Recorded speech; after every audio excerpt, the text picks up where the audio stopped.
Okay, everybody, I'd like to call this meeting to order, and we'll call it to order with a roll call.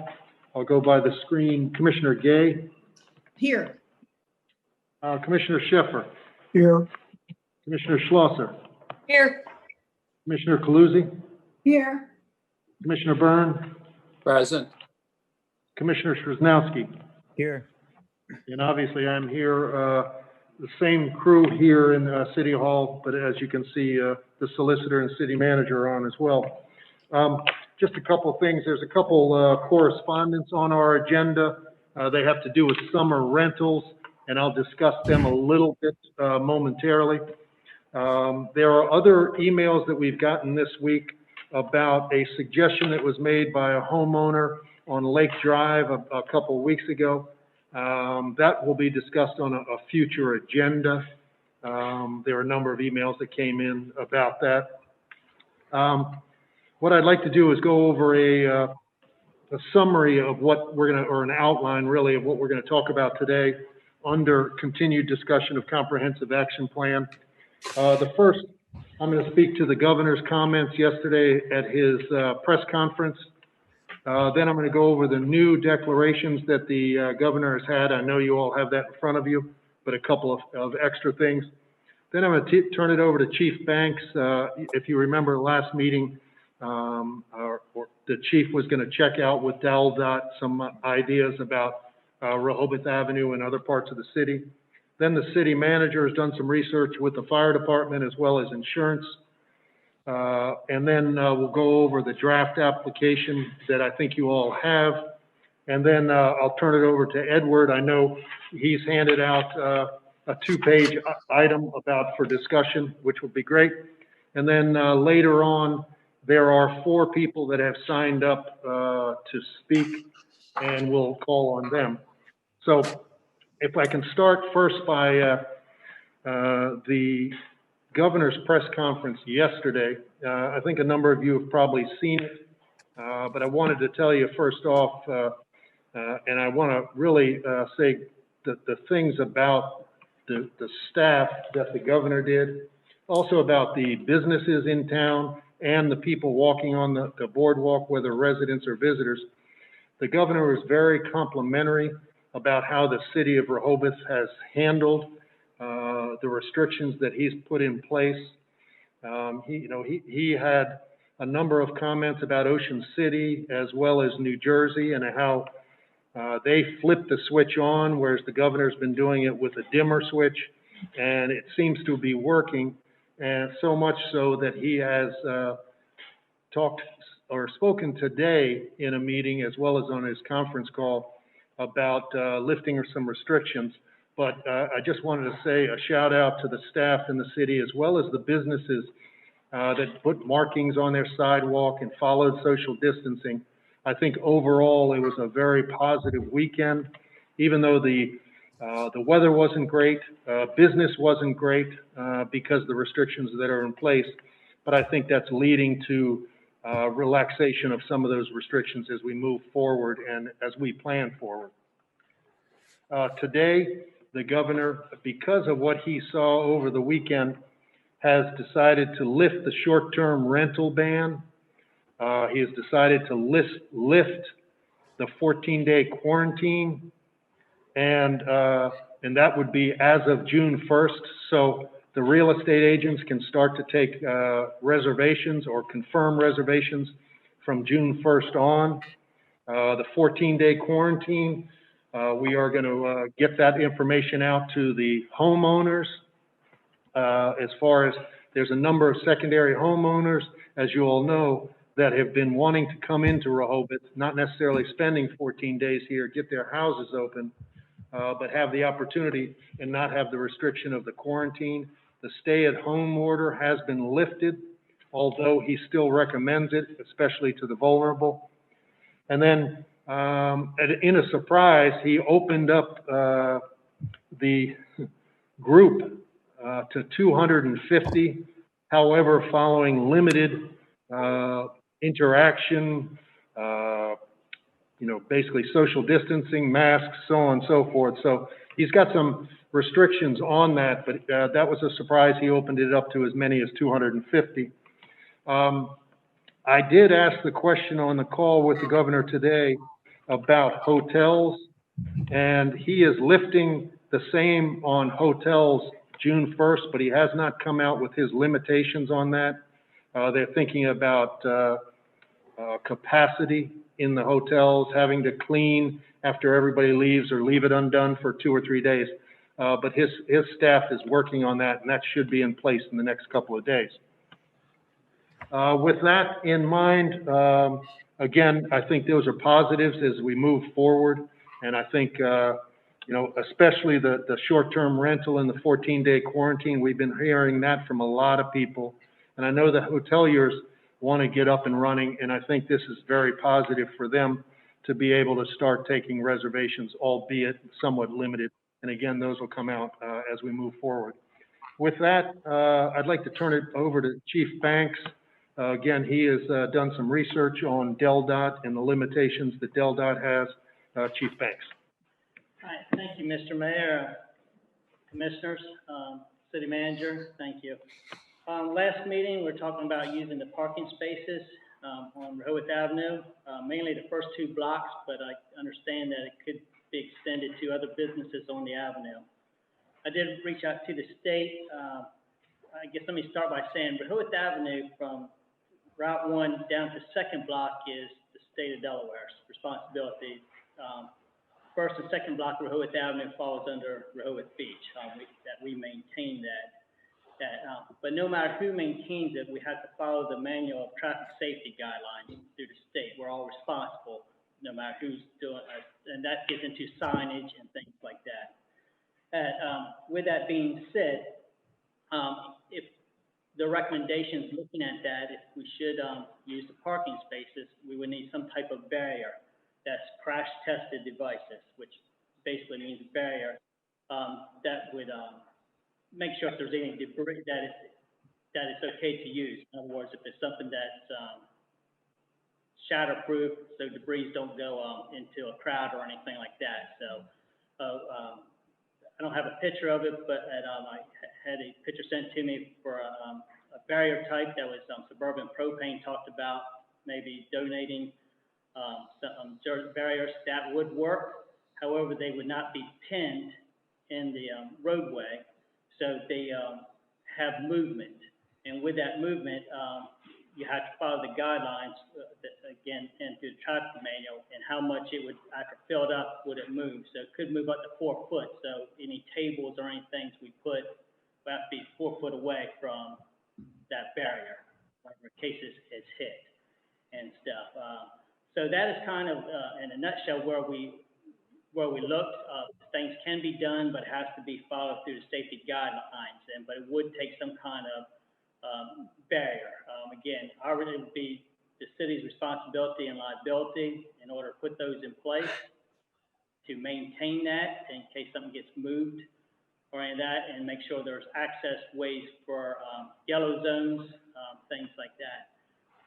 One thing we want to think about is right now businesses have curb pickup. If we put Jersey barriers up, that would essentially take that away unless they stopped in the middle of this roadway, because the parking would be going in that area, and all. So they would just have to park further and walk down.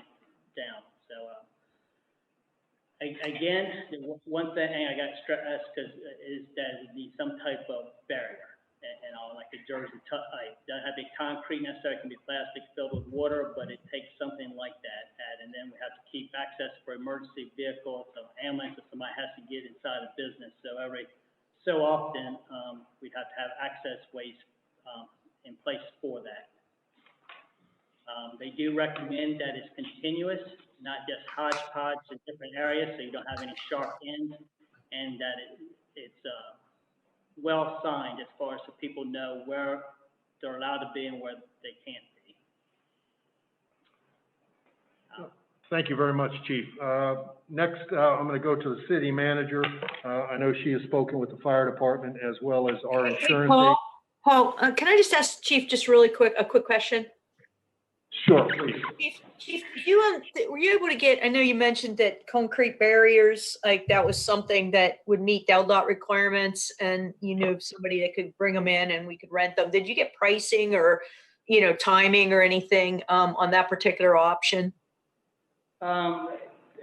Kevin for Public Works think got a price. Hold on, Kevin. 250, 300 per 6 feet. 250 to 300 every 6 foot. For a 6 foot water filled barrier. Yeah, for a water filled barrier. And could that be is that something that could quickly be done or is that something that you have to do a contract? I mean, like a competitive procurement or how would that work? Is that something that we could do by June 1st? I think it could, yes, probably. I don't see that as being an obstacle. I'm sure they're readily available.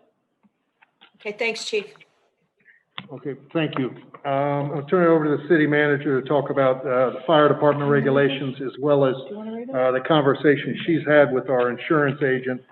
And then she'll go into the draft of the application that we have sent out to the commissioners. City manager. Thank you, Mayor. Good afternoon, everyone. So according to the Fire Chief Snyder and the president of the fire department, Daniel Mitchell, they're basically advising and recommending that all Delaware State Fire Marshal requirements must be followed. That includes all fire hydrants and fire department connections shall be open and accessible with nothing blocking them at any time. Access to all seating areas and the business fronts, of course, will be a priority so that firefighters and EMTs along with paramedics can get safely to the area where any emergency should be located, and any obstruction that hampers those efforts would, of course, delay any fire department or EMS services. Access points are requested at least every 30 feet with a minimum width of at least 36 inches. And Rehoboth Beach police presence is also requested to control traffic and crowd. Any prevention for fire department apparatus, ambulances, and other equipment will be an impediment to already blocking the travel lanes with crowds. And life safety, of course, should not be disregarded. So that's the recommendation from the fire chief. I did reach out to the city's insurance broker, and she totally understands the fact that restaurants and retail establishments are obviously fraught with this blight for economic purposes, and says that the opening of streets and sidewalks opens a greater potential of lawsuits, of course, but then notes that the city, if the city does decide to pursue this measure, the insurance underwriter, which is Travelers Insurance, would have to be consulted. There'll probably be a long list of requirements. Certain protective measures would need to be in place for the city, and a consultation with the city solicitor in moving forward here would be necessary. So Ms. Walker is recommending that we continue to follow the Governor Carney's reopening phase recommendations, and waiting for the next phase of reopening for the restaurants to run at full capacity. That was her best interpretation and advice. I know that if, at this point, if the underwriter were to be contacted, as Ms. Walker is saying, that there would be other measures the city would have to undergo to make sure that anyone sitting there would try to decrease any liability, not only for themselves, but for the city. Meaning, and again, I don't know exactly, but might be a form that travelers would require, for anyone sitting out there. I don't know to what extent, that would be required at this point. I don't know if Glenn has anything to add for that. I guess I'd only add that, the insurance concerns are real ones. We do have a Tort Immunity Act in Delaware that would help out for any claims that might be brought against the city for somebody tripping in the public way or, doing something along those lines. And, Ms. Walker says that underwriting would have to look at it again to see if premiums change. So they're real concerns. We do have a deductible, so every claim that's filed, even if we're able to defend it successfully, it is some amount of cost to the city. However, everybody here is collectively waiting to see which direction you're going to go, and we'll do what we need to do. Okay. Thank you. Before we go into the actual application, Chief Banks wanted to say something else. Thank you. I did get an update on the price that was asked on the orange barricades that can be water filled.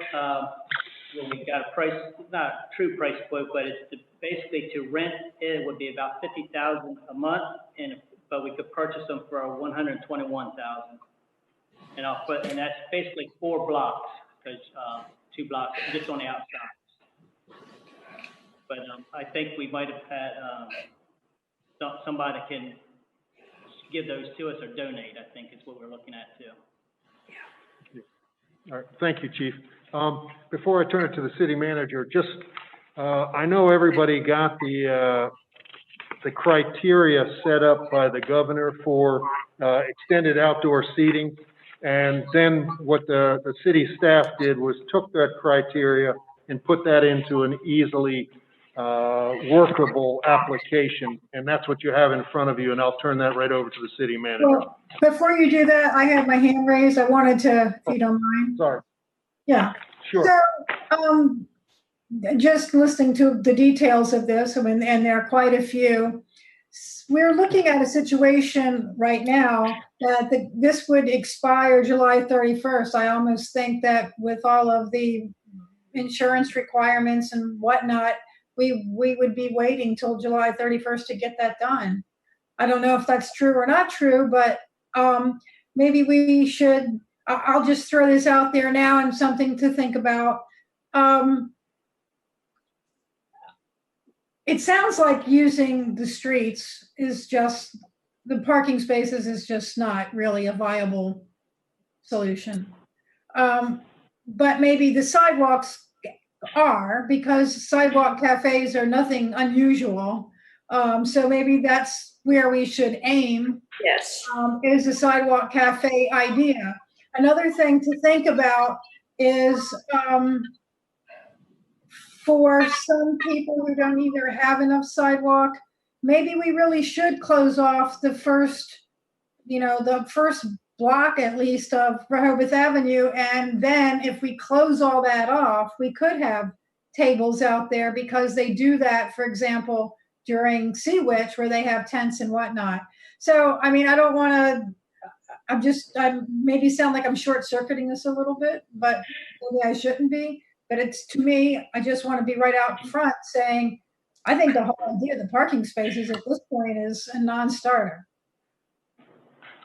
Thank you, Pat. Commissioner Schlosser, you had your hand up.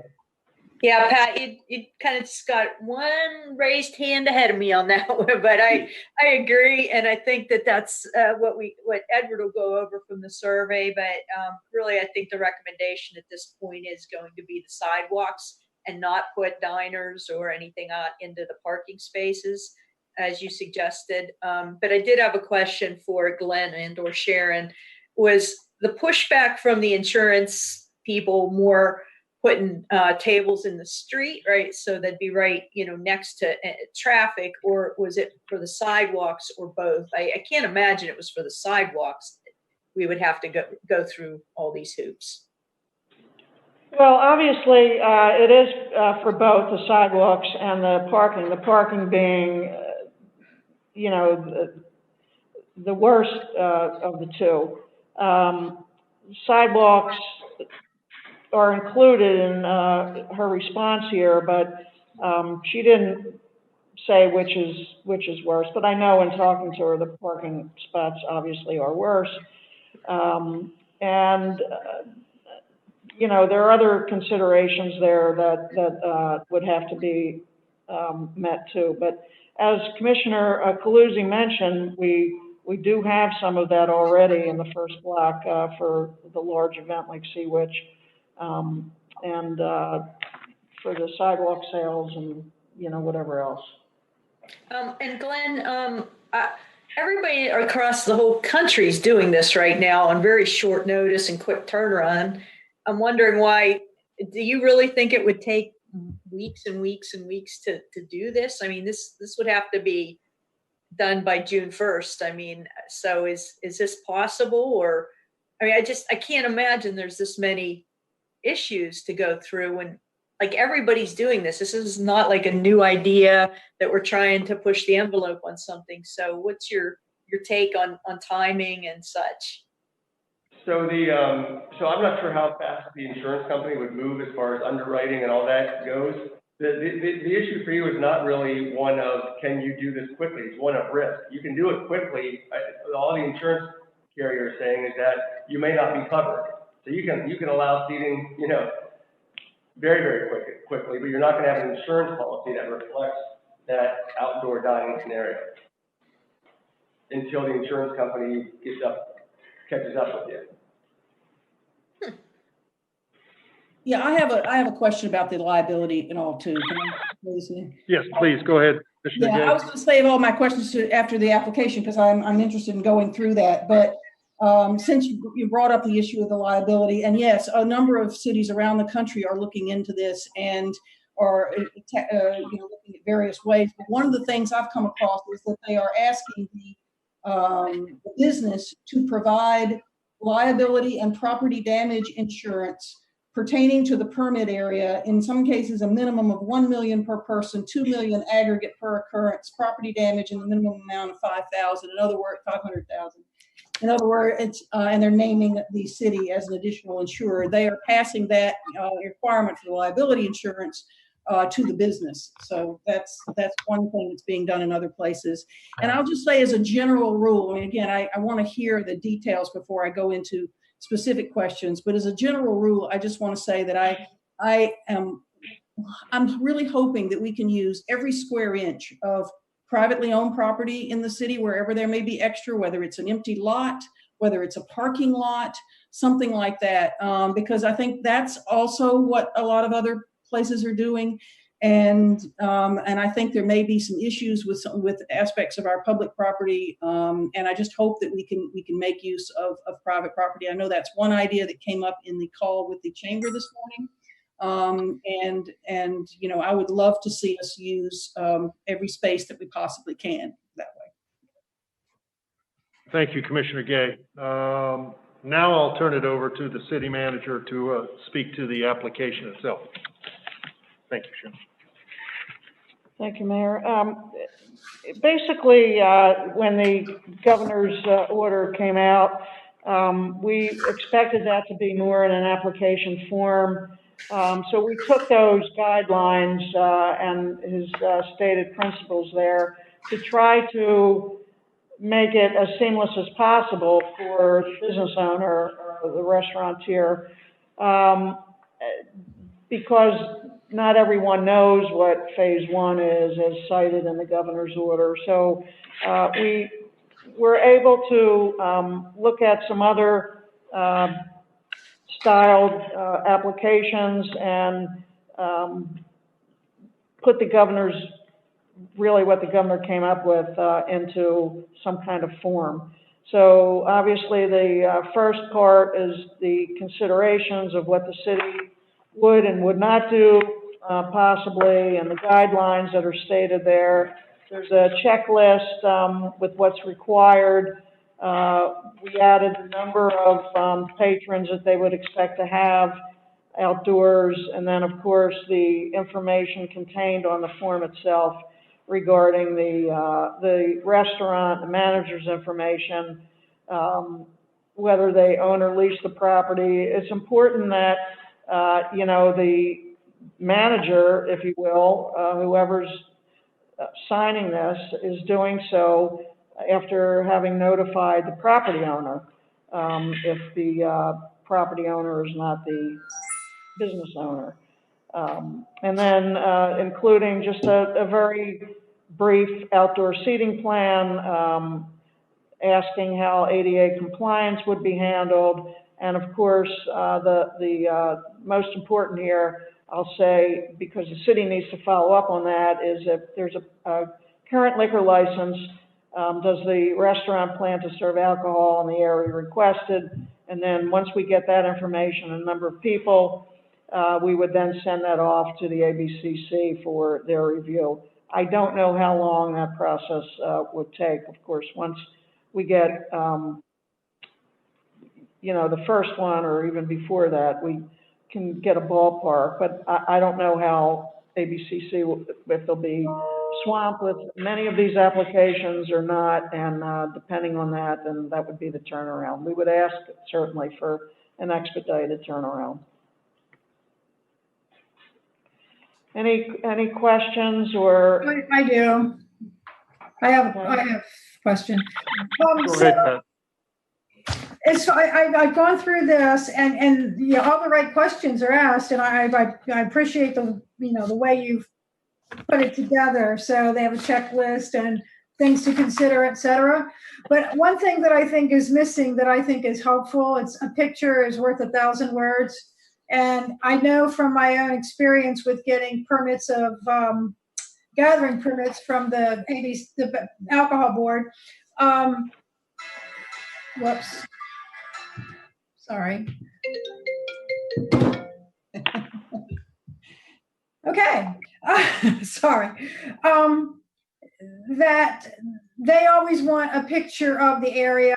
And I think you say, please provide the exterior perimeter measurements of the outdoor seating proposed, which is great. If someone draws a picture, then puts the measurements next to that and draws in the tables, I think that helps a lot in terms of visualization of it. And I know that that's what the ABC has wanted in gathering permits and in the past. So I think it would be something similar that they're used to seeing, but that's my thoughts. Well, we do have that at the end of the application. It says in the space provided, please provide a drawing.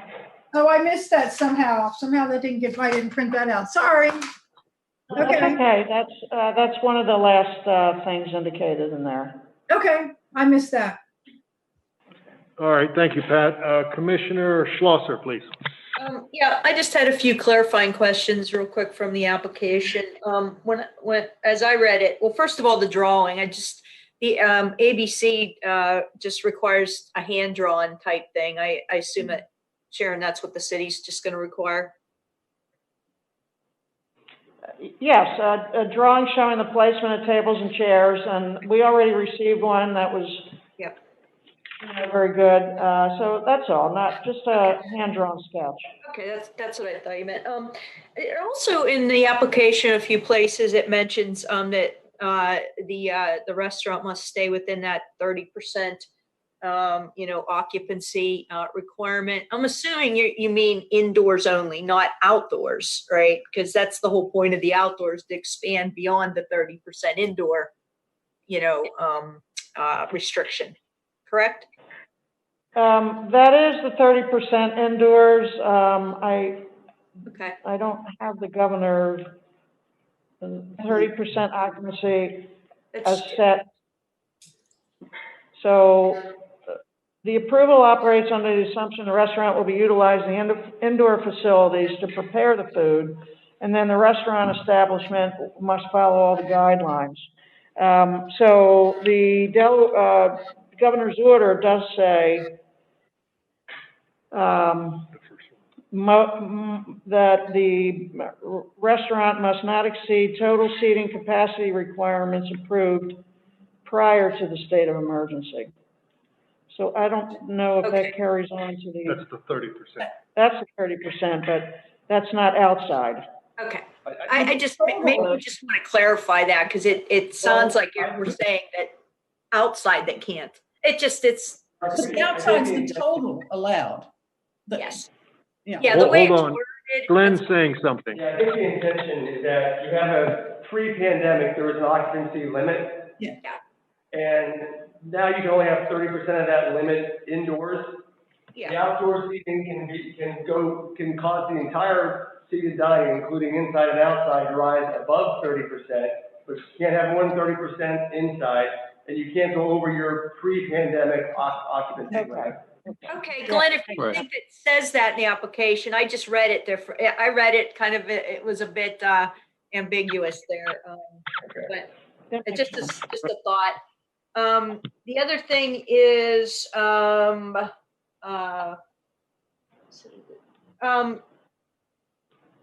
think that's actually all. That's the main thing. Oh, and just time frame.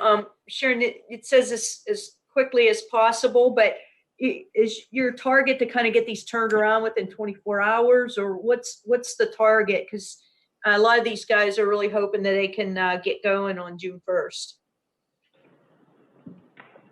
The time, for the application, so that's going to depend on alcohol, the ABCC.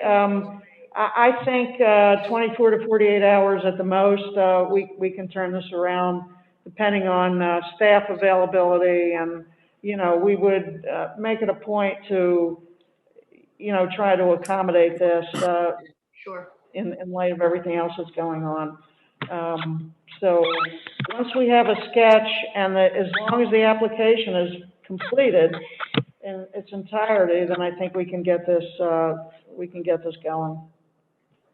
Okay, I just hope, I'm sure you're thinking there's going to be quite a bit of flexibility in the process. I'm sure you're going to do that, but that's just some feedback from the businesses that I got as well. So thank you for those responses. Commissioner Byrne? Yes, thank you. Basically, my questions have been asked and have been answered. I wanted a clarification on the 30%, and that was discussed. And then about the timing and the timeliness of this.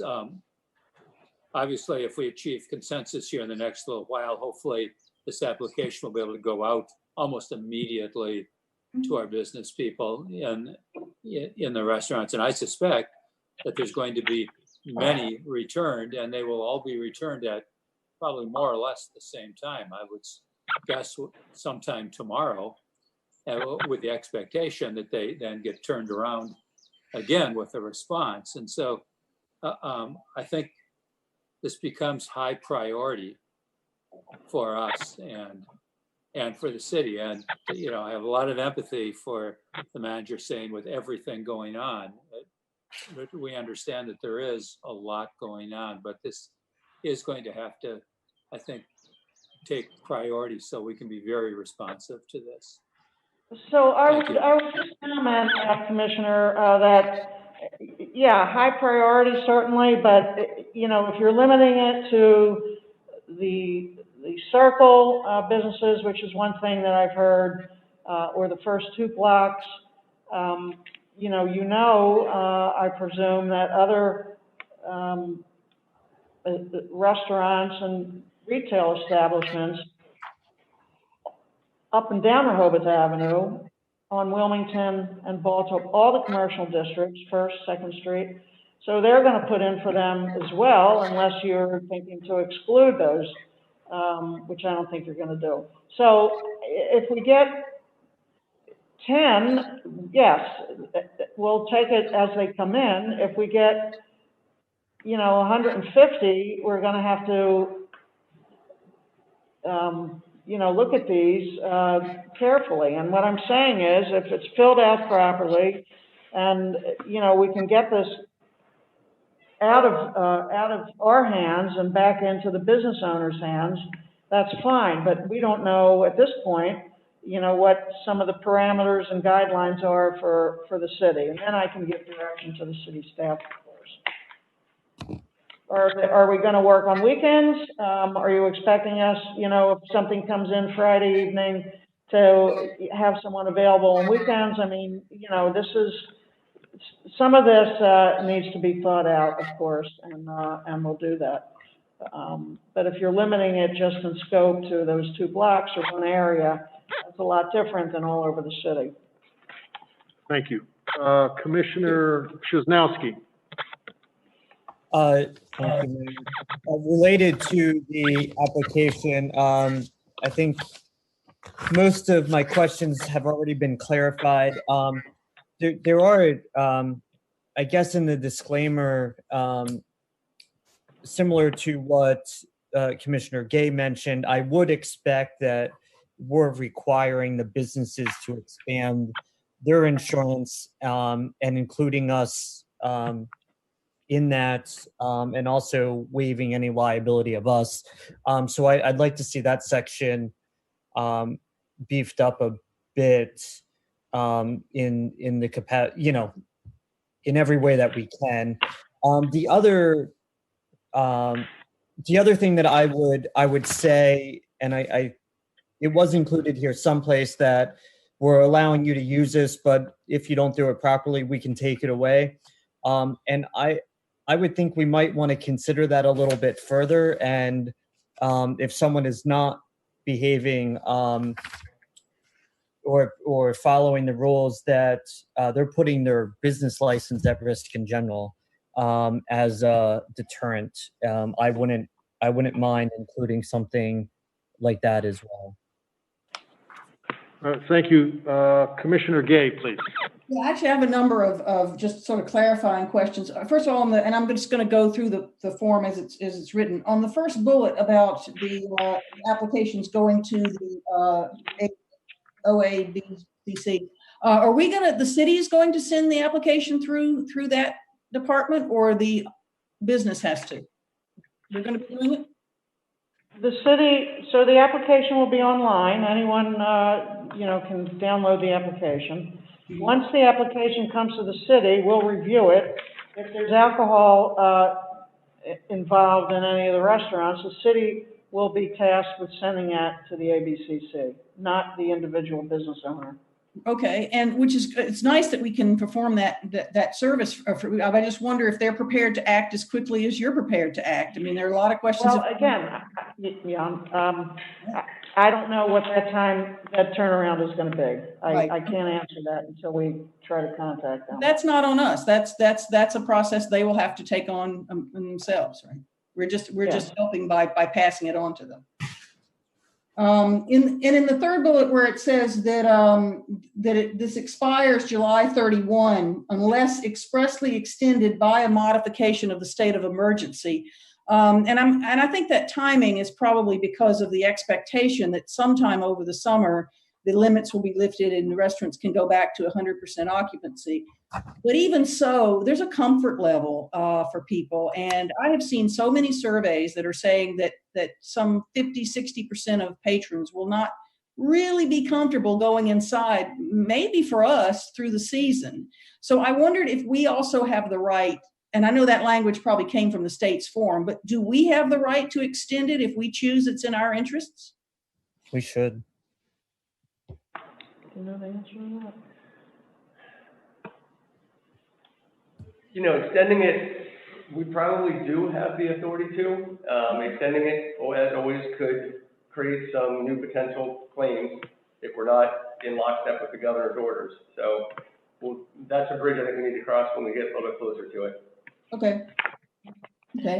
And then the last bullet in that section, says operates under the assumption that the restaurant will be utilizing the indoor facilities to prepare food and beverage.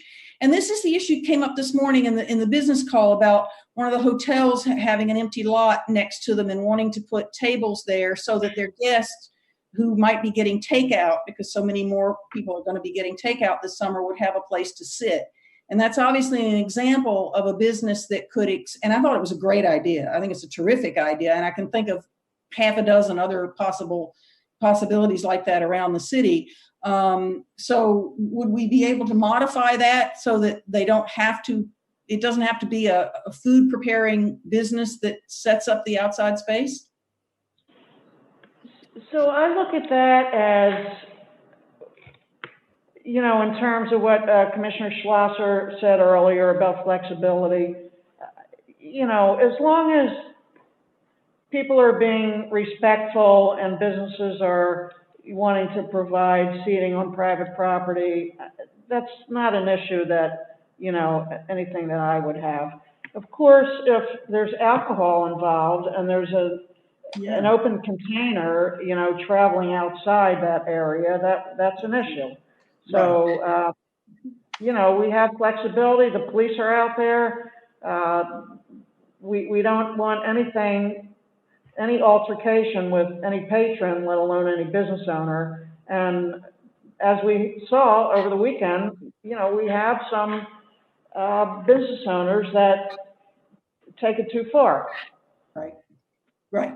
Well, so if there was a business that didn't already have a liquor license, and I'm assuming whatever outdoor space they have, probably just, they wouldn't be able to have that. They wouldn't be allowed there. Again, I would put that under the flexibility category. I don't think anybody wants to hassle anyone for trying to, you know, seat their patrons or make it more comfortable for them. Okay. As long, again, as that there's, you know, the guidelines are followed and there's not alcohol involved. Right, exactly. Okay, and then, and actually speaking of that, the last bullet on the first page says may allow, all the other bullets are must. The last one is may allow for drink service without food service. Would we do that? I mean, we don't have bar only places. Would we allow that? May allow for, I think that's taken right out of the governor's guidelines. It is, but I'm just saying our code doesn't have bar. That's correct. So we would not do that. Correct. They couldn't be in business just to offer drinks. Correct. Okay. So we should probably take that out of the application. And I guess, you know, talking about the drawings, and I'm glad that question came up about, and the applications I've seen so far have certainly had some good drawings in them. But, you know, I mean, if there's not time or the business doesn't have the expertise to provide a true scaled drawing, and they may not, then I do think there should be, as somebody, I think Commissioner Paluzzi said, some indications of measurements so that we have something to look at. That's very specific if it's not absolutely to scale, but that it ought to also have any indications of the needed fire lanes or area for delivery, you know, how it impacts the neighboring space. It seems to me that there are a lot of variables related to the drawing and how it impacts other things, as was said earlier in discussion of, you know, fire lanes, all of that I don't know whether we're asking people to do that or not. So I would recommend that again, this form, if you will, is to try to make it as, you know, less cumbersome for the business owner. What I would encourage is for them to fill out anything they can, and then all of the necessary staff that needs to take a look at this will take a look at it, including the fire chief, to say whether or not, you know, this is okay. And then if it needs some adjustment, then, you know, we would have to notify the business owner of any adjustment to be made. So the fire department and the police department will be looking at all of them. All the applications? Yes, absolutely. Police, fire, all emergency service personnel. Of course, building and licensing. Yeah. Okay. I promise just two more. One is there any process for automatically notifying neighboring properties, whether that's a business or whether it's a home residential, if it backs up to residential within a certain area, that an application has been received or approved or whatever, like we do with any other project? Well, I think you're adding time to the application process there, and you know, that just won't be possible. Again, that gets into is everyone okay with this? Do the residents even know about this? How are we going to contact the residents? We're going to put it out all of our sites. Does everybody read that? Do you want us to do a full mailing to all the residents and wait for that time? It's certainly going to be after June 1st if they're the requirements. Well, and I think most of the affected neighboring properties probably wouldn't be residential anyway. They'd be business. And maybe it's just a courtesy and maybe it's not necessary. I bring it up only because it's something we have in place, rightly so, given our small city and how close everything is together. So I just didn't know how to go about making everyone aware that this was happening or that it could be happening next to them. Well, I would say that's really a recommendation of the commissioners, and I would hope that, you know, there would be some guidelines, you know, for me, so then I can lay this out to the staff. And if it does require notification, then and other areas of concern that you might have, for instance, not just the 2 blocks, but everybody else, every other business, it's certainly going to be after that June timeline. Okay, yeah, that's probably a given. And I guess the last question is, and maybe somebody said this earlier and I forgot. For this form is restaurant centric. Is there going to be a different one for retail? Because on the map that Ed provided, there's a number of retail places as well. Is that a different application? I think that's not on the application that we have at the moment. I would leave that up to Commissioner Szymanski to maybe discuss. Maybe that's something we can work with on Main Street. But, you know, that's open for discussion. Okay, that's it. Thank you. Commissioner Schlosser, before we go into Commissioner Szymanski. Yeah, I just, Susan, Edward's going to cover the recommendation for the retailers, the retail organizations, and it does not, our recommendation or his recommendation does not include an application. So this wouldn't be applicable if the recommendation is adopted. So that's all I wanted to say is it has been considered and there's a recommendation. So thanks. Okay, if there's no more questions, I'll turn it to Commissioner Szymanski for the discussion. Thanks, Mayor. I do have one more point on the application before we move into that. Sharon, we did mention the other day, last week maybe, that we were all, I think we were all in agreement that restaurants could use private property. And I thought that in this application, we were going to have some, if someone was using a neighboring property, that we would require some sort of written approval. I just wanted to make sure that we weren't losing sight of that in this application, if that's the appropriate spot for it.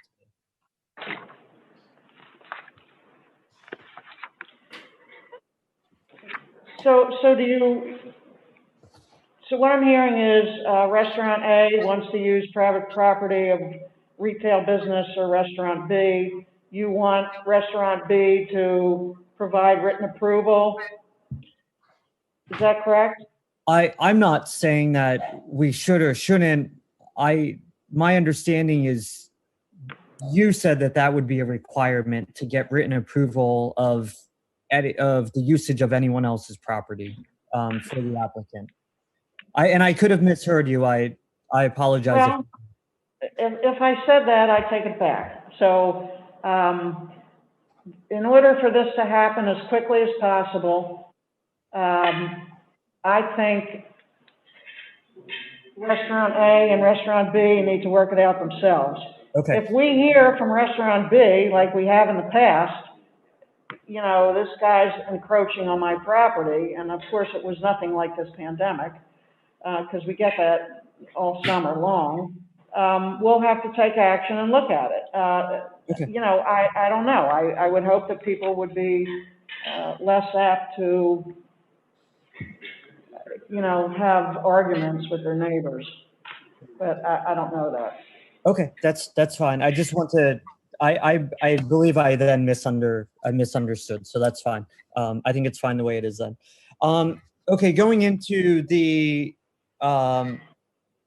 data that was collected, and thank you, Commissioner Schlosser, that she helped with Main Street to take the raw data and get it on a map and all of that. So I Thank you for that help. So what I've given you is a map of all of the locations that stated that they wanted to use the space, outdoor space. And so that's clear. We highlighted some of the comments that represented what most everyone was saying. And then, so I think there's a few consistencies that we can probably go over. And that is, I think most retailers, if using a parking space was an option, they would do that.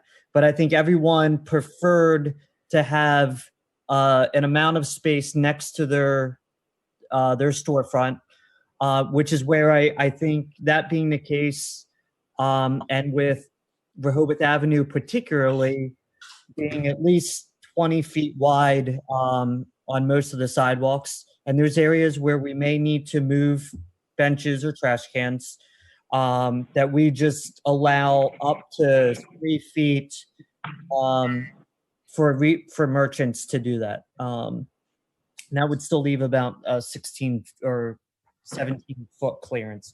We could go a little bit more generous on that. I just thought that in my measurement, about 3 feet covers a hanging rack.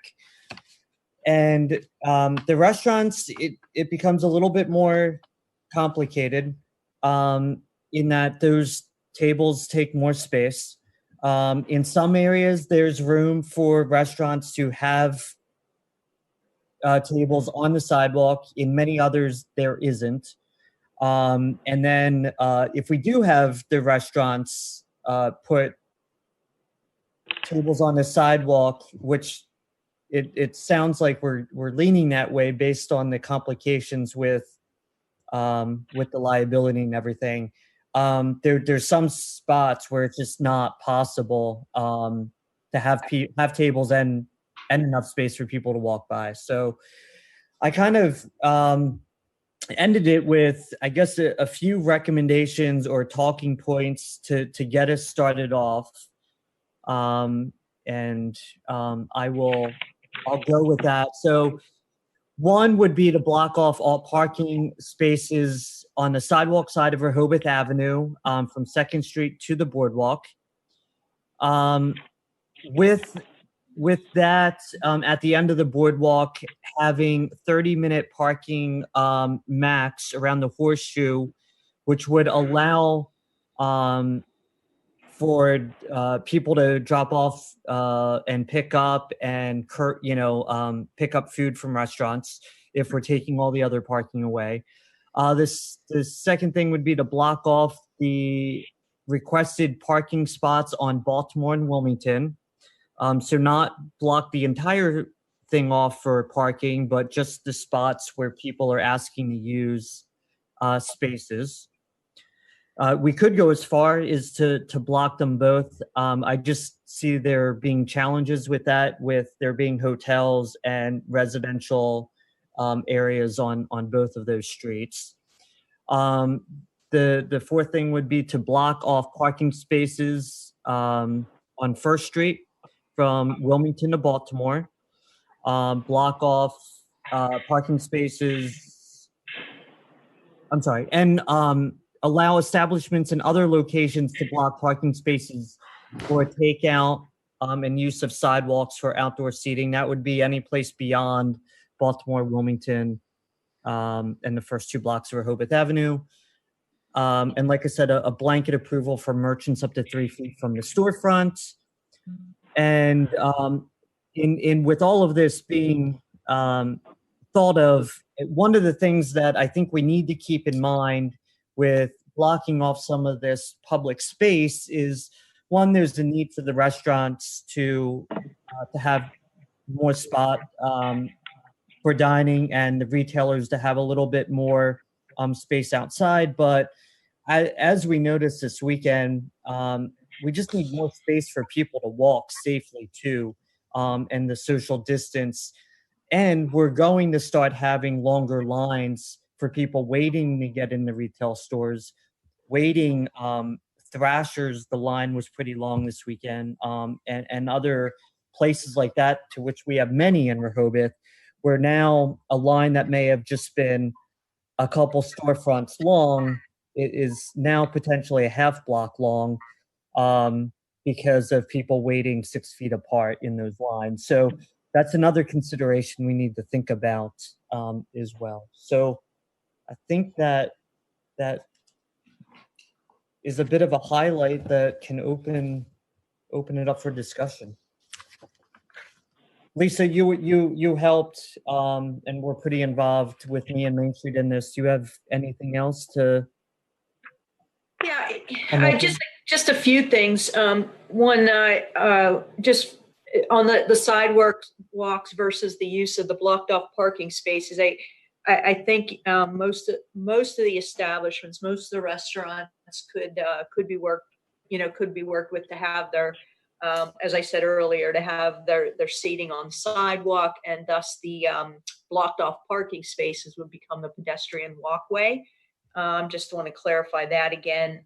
In terms of the Rehoboth Avenue, the recommendation is keep the median parking spaces, along with 30-minute parking around the horseshoe, as Edward said. And, I think something that's really important here is, not only is this helping the restaurants, but it's also helping the city and our whole entire community, because if you look at this, it's actually expanding the space also for pedestrian social distancing, because you're widening that walkway that pedestrians are. If you were in Rehoboth anytime this weekend, you saw that things would get congested along Rehoboth first and second block on the sidewalks. So this actually allows, I think it helps our health, public health priorities by expanding the space where pedestrians can walk. So it's not just the restaurants, although that's critical to the survival of our town, quite frankly. It's also for helping with public safety. And then the other thing that we talked about, but again, open to suggestion, is, look, this is unprecedented in this town, at least in recent history, I think.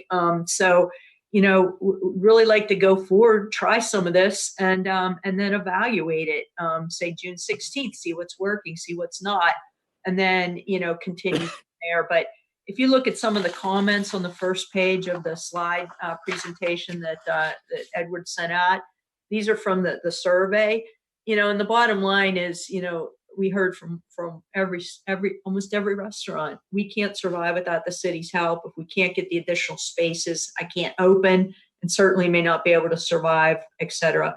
So I understand the liability, but I really hope that the commissioners can come to consensus on these recommendations or close variation, and that we can ask the solicitor to work with, the insurance company and get this approved, the right way, of course, for June 1st implementation. So thanks, Edward, for pulling all this together, and for the survey. I thought it was really well done. We had a lot of participation as well. So thank you. Thanks. Look forward to calling. Can I ask the city solicitor one or two questions before we dive into it, Mayor? Sure. Glenn, am I correct in that the city has an indemnification on the sidewalks, that if there's ever an accident, that it's the property owner that's liable for that? It's not so much. So there's two provisions I think you're referring to. One is that the city requires property owners to maintain the sidewalk in front of their property. But as far as liability goes, there is a state law. It's called the Municipal Tort Liability Act, or Immunity Act, and it provides for immunities to the city for a lot of the things that would happen on a sidewalk. If the sidewalk gets raised and somebody trips over it, there's some immunities that come to the city. Okay. If there's a pothole in the road and a car hits it and swerves off the road and there's some property damage, we have some immunities. But those immunities aren't limitless. If we do things that are reckless, there are points at which those immunities will not kick in. So, but yeah, there are some safeguards for those sorts of things, though. Yeah. What about parking spots and curbs next to them. That would be my biggest concern. It's not so much of a concern on, I think, Wilmington and Baltimore, but the curbs on Rehoboth Avenue are a good feet. They're a good, 12 inches high. And when you've got people walking off and up and down those, but I imagine people probably trip on them all the time just from parking their car. Is there any, where does where do those count in, if there is any immunity, I guess, from the city's perspective? So it, comes down to an issue of foreseeability. How foreseeable is it that somebody will trip over these? And we start using these areas as walkways now versus sidewalks that are flat and don't have these areas. How foreseeable is it that somebody is going to trip on that? And that's when liability increases. If it's foreseeable to us that it happened, our liability is increased. Again, there's tort immunities under the state law, but they don't waive all torts. Okay. Edward, if I can ask a couple questions, if you wouldn't mind. First of all, thank you very much to both of you for putting this together. This is very good. I'm looking at the representative view of the businesses that have asked for space. And so I'm assuming those are the people that want to take advantage of this. Am I correct there? Yeah. Okay, great. Do you have a list, or did you all put together a list of what each one is looking for specifically?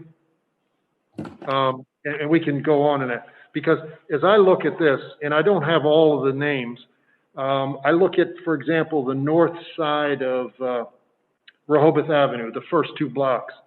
And the majority of what I see on the north side, without seeing everything that's there, are retail places. Mm-hmm. And based on what you said before, the majority of the retail places that you spoke of having space on the sidewalk. Now, then, I know there are other places around town, restaurants, but say, for example, the Green Turtle. I know they've submitted something already to us, and we're going to get the application to them, but they were speaking about utilizing private property and then looking for a couple of parking spaces for pickup. And so, my feeling is, looking at that as an example, is there really a need to, other than giving them a couple parking spaces for pickup, is that really a need to close off that part of the street? And I know you didn't suggest that, you're suggesting the first 2 blocks. But again, if I go up and down the actual places on Rehoboth Avenue for those 4 blocks, north and south, on the sidewalk side, the majority of those are retail. And so, as we're speaking about the possibility of closing off both blocks, or all 4 of those blocks, with barriers and parking in the center, is that making the assumption that retail takes up the whole sidewalk and everybody's going to walk in the street behind a barrier, or a little bit of both? It's just a question there, because the way I look at this around here, the number of restaurants and retail that ask the question, I think, it's manageable within the confines of what the city might be able to do. And so if we had a specific list of kind of what they're doing, and maybe that's what we wait for, is the application to be filled out before making an absolute decision on the path forward. And that's just a question. Again, I think this is great. It gives us a real idea of how many people really want to participate here. It's just the way it's participating. Sorry. So if you don't mind, Mayor, I'll just give you an example, right? So you've got, let's look at the beach block of Wilmington. You've got the turtle down by the boardwalk. He's going to utilize that parking lot for tables, and once, 1 or 2 parking spots for pickup. Then across the street up a little bit, you've got Zogs and Skippies, and they want to use, I think, 4 parking spots for dining. Then up a little bit on the south side, you've got Shore Break, which wants to use 4 spots for dining. Then you've got Rehoboth Ale House that wants to use 4 spots for dining. And so it's kind of all over the place with what people are asking for. So can I make just one interjection, if I might? Yeah, please, Pat. It seems that we ought to decide first, before we go into these details of individual restaurant owners, are we going to allow for using the parking spaces or not? Because if we're not going to allow them to use the parking spaces, we don't want them to think that they can submit an application that they can. So I think that's a decision we need to make first. Yes. agree. Yeah, that's what That's this why I have my discussion hand is. raised. Yeah. I'm here. That's exactly what we're asking is first and foremost, blanket today, we need to make the decision if we're going to allow the parking spaces to be blocked off. And the retailers and the restaurants to use the sidewalks. And from there, they would submit the appropriate usage of the sidewalks with the parking spaces blocked off. That's the first. Pat's absolutely right. We need to decide that first. But so, Mayor, you were looking for, I guess, a little bit more information for you to make that for your own decision on whether you think it's a good idea or not. Is there more clarity that I can provide? I'll give you just another example. You're right, on the south side of the second block of Rehoboth Avenue, you've got Purple Parrot and you've got Cilantro. Mostly all of the other businesses on that block are retail. I think out of all of those retail shops, 2 of them said that they wanted to use the parking spots. And I think all of the other retail shops on that block would be fine with a little bit on the sidewalk. But if you look at that and as an example, Purple Parrot obviously wants to use parking spots. And I think if there was room on the sidewalk for them to use tables, they would be fine doing that. But that particular part of the sidewalk, they don't have space to put any tables on the sidewalk. So that's one example there. I don't know if that's helpful or not, but I'm just trying to share information. I think that's helpful. And so my question is, and using that specific block, which is the block between 2nd and 1st on the south side of Rehoboth, you're basically suggesting, because at least 2 restaurants would like to be out in the street, based upon what the chief on the has, sidewalk. Then, On the sidewalk. but you have to close the street in that case, For pedestrians. the pedestrians. But hold on a second. Yeah, right. So basically, from what Edward just said, is Purple Parrot, for example, would like to utilize some space on the street. And I can understand that because there's not enough room for what they would like to do on the sidewalk. So basically, in front of the Purple Parrot would be closed to traffic or parking, whatever. And so and then looking at Cilantro, I'm assuming they probably want the street too, but based on what you said, and I may be wrong, but you'll let me know. But so we're basically saying that if we close off the south side of the block between 1st and 2nd, it's for those 2 restaurants. And based upon what DelDOT is saying, we'd have to have barriers pretty much so from 1st Street to 2nd Street. And Mayor, so that's my question. Can I clarify this again? What we're proposing is that all the parking spaces on the south side and the north side from 2nd Street to the boardwalk be blocked off. Yeah, okay, so that's what I'm assuming. Yes, and the reasoning is twofold. One, and they would all be pedestrian walkways is kind of the thinking in general, so that you don't have people weaving in and out. Those blocked off parking spaces would be pedestrian walkways, and the merchandise and or tables would be on the sidewalks. Now, the reason the south side's included, if you've been walking around, which I know you have, and all of us have, Rehoboth Avenue, when it gets crowded, people congregate closely to Thrasher's, to in front of some of the retail places, etc.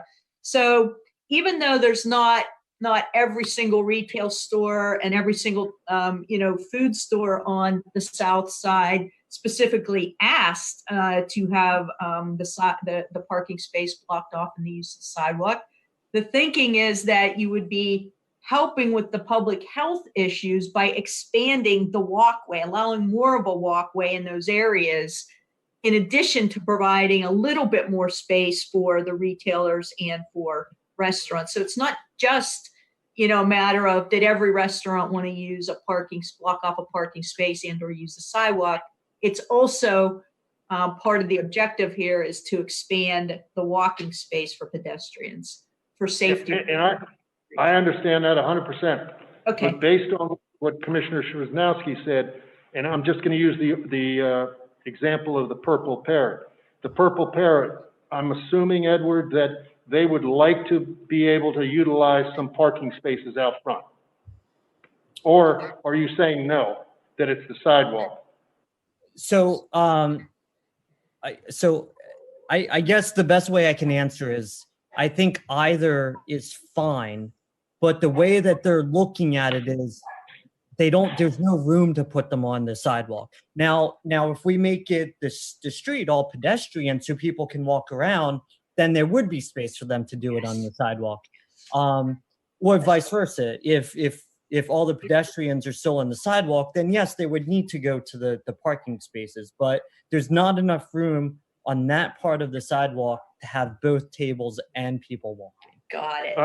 I'm with you 100%. So basically what we're going to have to decide right now is, do we want to use the sidewalk for pedestrians, or do we want to use it for businesses? And that's the way I see it, and that's fine. If that's what everybody agrees on, I'm fine.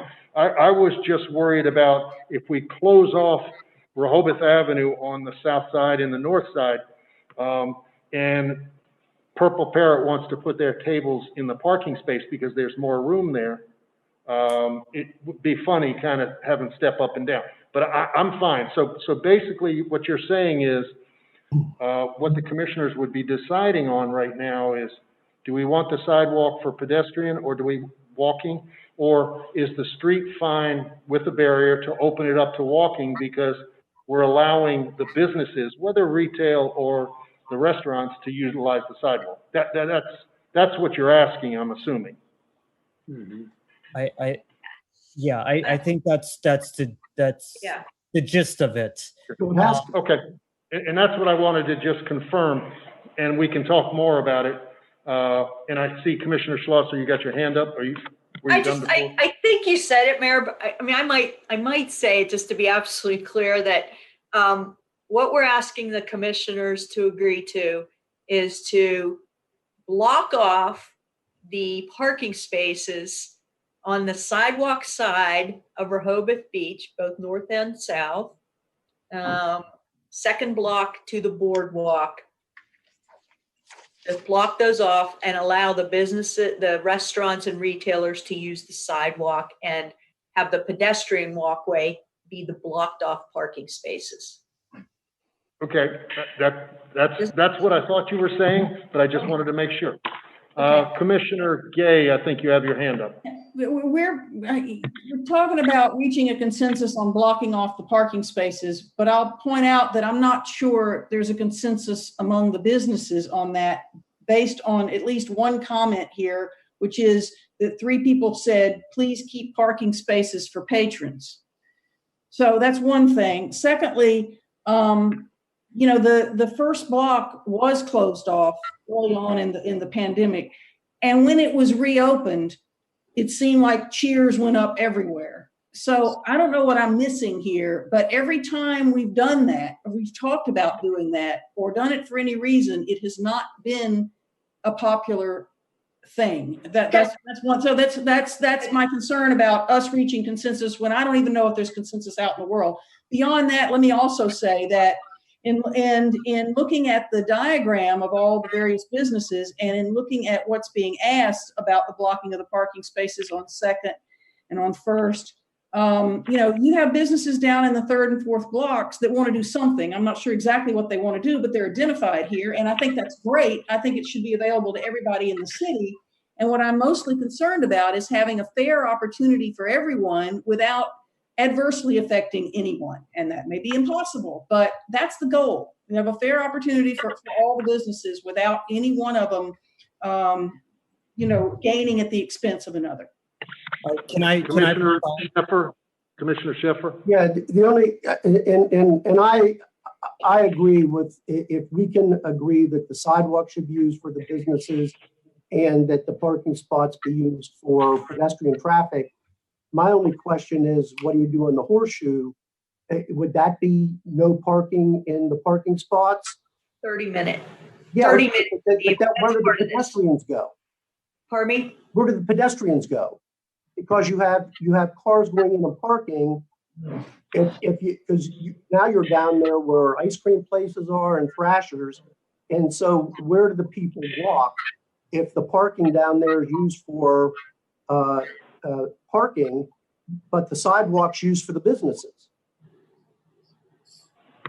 What I saw is people coming back up on the sidewalk right before the horseshoe there. There were no businesses that asked for any type of use of, extended use of the sidewalk, except for Go Fish, which just asked to use that little bump out on the sidewalk that's in the horseshoe for like 2 tables. So that's. But what do you do for people who are using push strollers or wheelchairs? There's a ramp over that area on the east side, right? There is a ramp, yeah. If I can just respond to a couple of the comments, and Commissioner Scheffer, I'll get to yours in a second. First, Commissioner Day. Yeah. So you're absolutely right. The people on the horseshoe, they feel like a redheaded stepchild. Every time that gets closed, they feel like they're ignored, and they don't like it. So, and because mostly all of the places around there are takeout, that is why we've suggested, and it's also a much wider in that area, that the very few places there are can safely go out on the sidewalk. There's a few bump outs there. So I think that having the 30-minute parking there does a couple things. It helps disperse beachgoers to areas other than right there at the end of Rehoboth Avenue. 2, it satisfies the business needs of those businesses in the horseshoe. And if we are blocking all of the other parking from the horseshoe to 2nd Street, it allows more space for people to stop, walk a half block to whatever restaurant they wanted to get takeout from. The store. Yeah, or go into a store, etc. And to go from there. And I'm sorry, and your comment about the other businesses, the reason why we focused on the first 2 blocks is they are the busiest, most walked areas in Rehoboth. Other areas, Dogfish Head and Rigby's, they can safely put tables out and still have pedestrians walk by. There's plenty of space and it's not as crowded. But so we weren't forgetting about them. We just knew that they could go out on the sidewalk safely. And I'm going to disagree with Commissioner Schlosser. For a multitude of reasons, I think we keep the pedestrians on the sidewalk and let the business go out onto the parking spot if they choose to. And I'll tell you a couple of my reasons why. Is we're not shifting what people are accustomed to in where they walk. Once you push them from the sidewalk down to the parking spots, and if they want to go to a store, then they have to walk up to the, a 12-inch step up back to the sidewalk. Whereas if we have restaurants with tables utilizing that space, they have to make the conscious decision to step down to that area, and vice versa. So I can go either way. I've always been. You can have it both ways. Hold on. Yeah. All Who right, said that? Who said you could have it Commissioner both? Calusi? No, I said you can't have it both ways. Yeah, Oh, I don't think you can. Can I make a comment? Go ahead, please. There's, in my mind, I think if you're going to use some parking spaces for tables, you're going to have to close the street there. That's what I think. It's just way too dangerous. I think we're putting ourselves at risk insurance-wise. We won't be able to get the insurance in time. If we're trying to make this thing happen quickly, then we need to, I just don't see how we can put people in tables and parking places unless the street's closed. So let me just address that part. I know that horseshoe part where, Louise and Go Fish and people there, those businesses, they want people to be able to drive up, jump out, get food and go. Well, guess what? I think that we ought to be closing that area because there's a new normal here and there's going to be a lot more people walking. I think if people realize they can't use their car to go there anyway, then that should be okay. I can see right now in the spring, in the winter, people do drive up and want to get their pizza or whatever. But now in the middle of the summer, I think it's a different dynamic. I really do. So I'm against putting tables in parking spaces unless you close the street because I think it's too dangerous. I think we can't do it in time. If you want to go and have insurance company decide that we can and we want to pay the whatever amount of insurance we need to do, we'll do that. But I just don't see it as a term of a logical thing moving forward quickly. And the word here is quickly. Well, I think I'm in the minority, so we will just ignore my comment and move on. It sounds like everyone would rather keep the tables on sidewalks. So that's how we'll proceed. Edward, another comment before you move on, and then I think it'd be a good idea to move on because we spent a week ago talking kind of in circles around this whole topic. And I say that with all due respect for everyone's arguments. But there's also an ambiance issue that I think somebody did bring up a week ago, and that is sidewalk cafes are a lot different than having a table in the street. Yeah. And exhaust close by and car noise and all of that. The ambiance of sitting in a parking spot with a street barrier and traffic just does not sound appealing at all. Right. You go up on the sidewalk, there's just a different ambiance and a different feel, and I think that will cause patrons to want to participate in the outside eating opportunity. Can you guys hold on for a second? The city manager would like to say something, please. No, go ahead. Just two things, Commissioners. If you're going to open up the parking spaces to pedestrians, we have to make sure that we can make that area ADA accessible. It's likely that we can. We just have to walk it and see. And the second thing is, if you close off the first two blocks, we of course would have to allow buses, delivery trucks, to get in and out. And we would need additional police personnel for that. Just a consideration. Thank you. Mayor, can I just ask, why would you need additional, I just don't understand, why would you need additional police if we did that? Chief or Lieutenant, would you like to address that?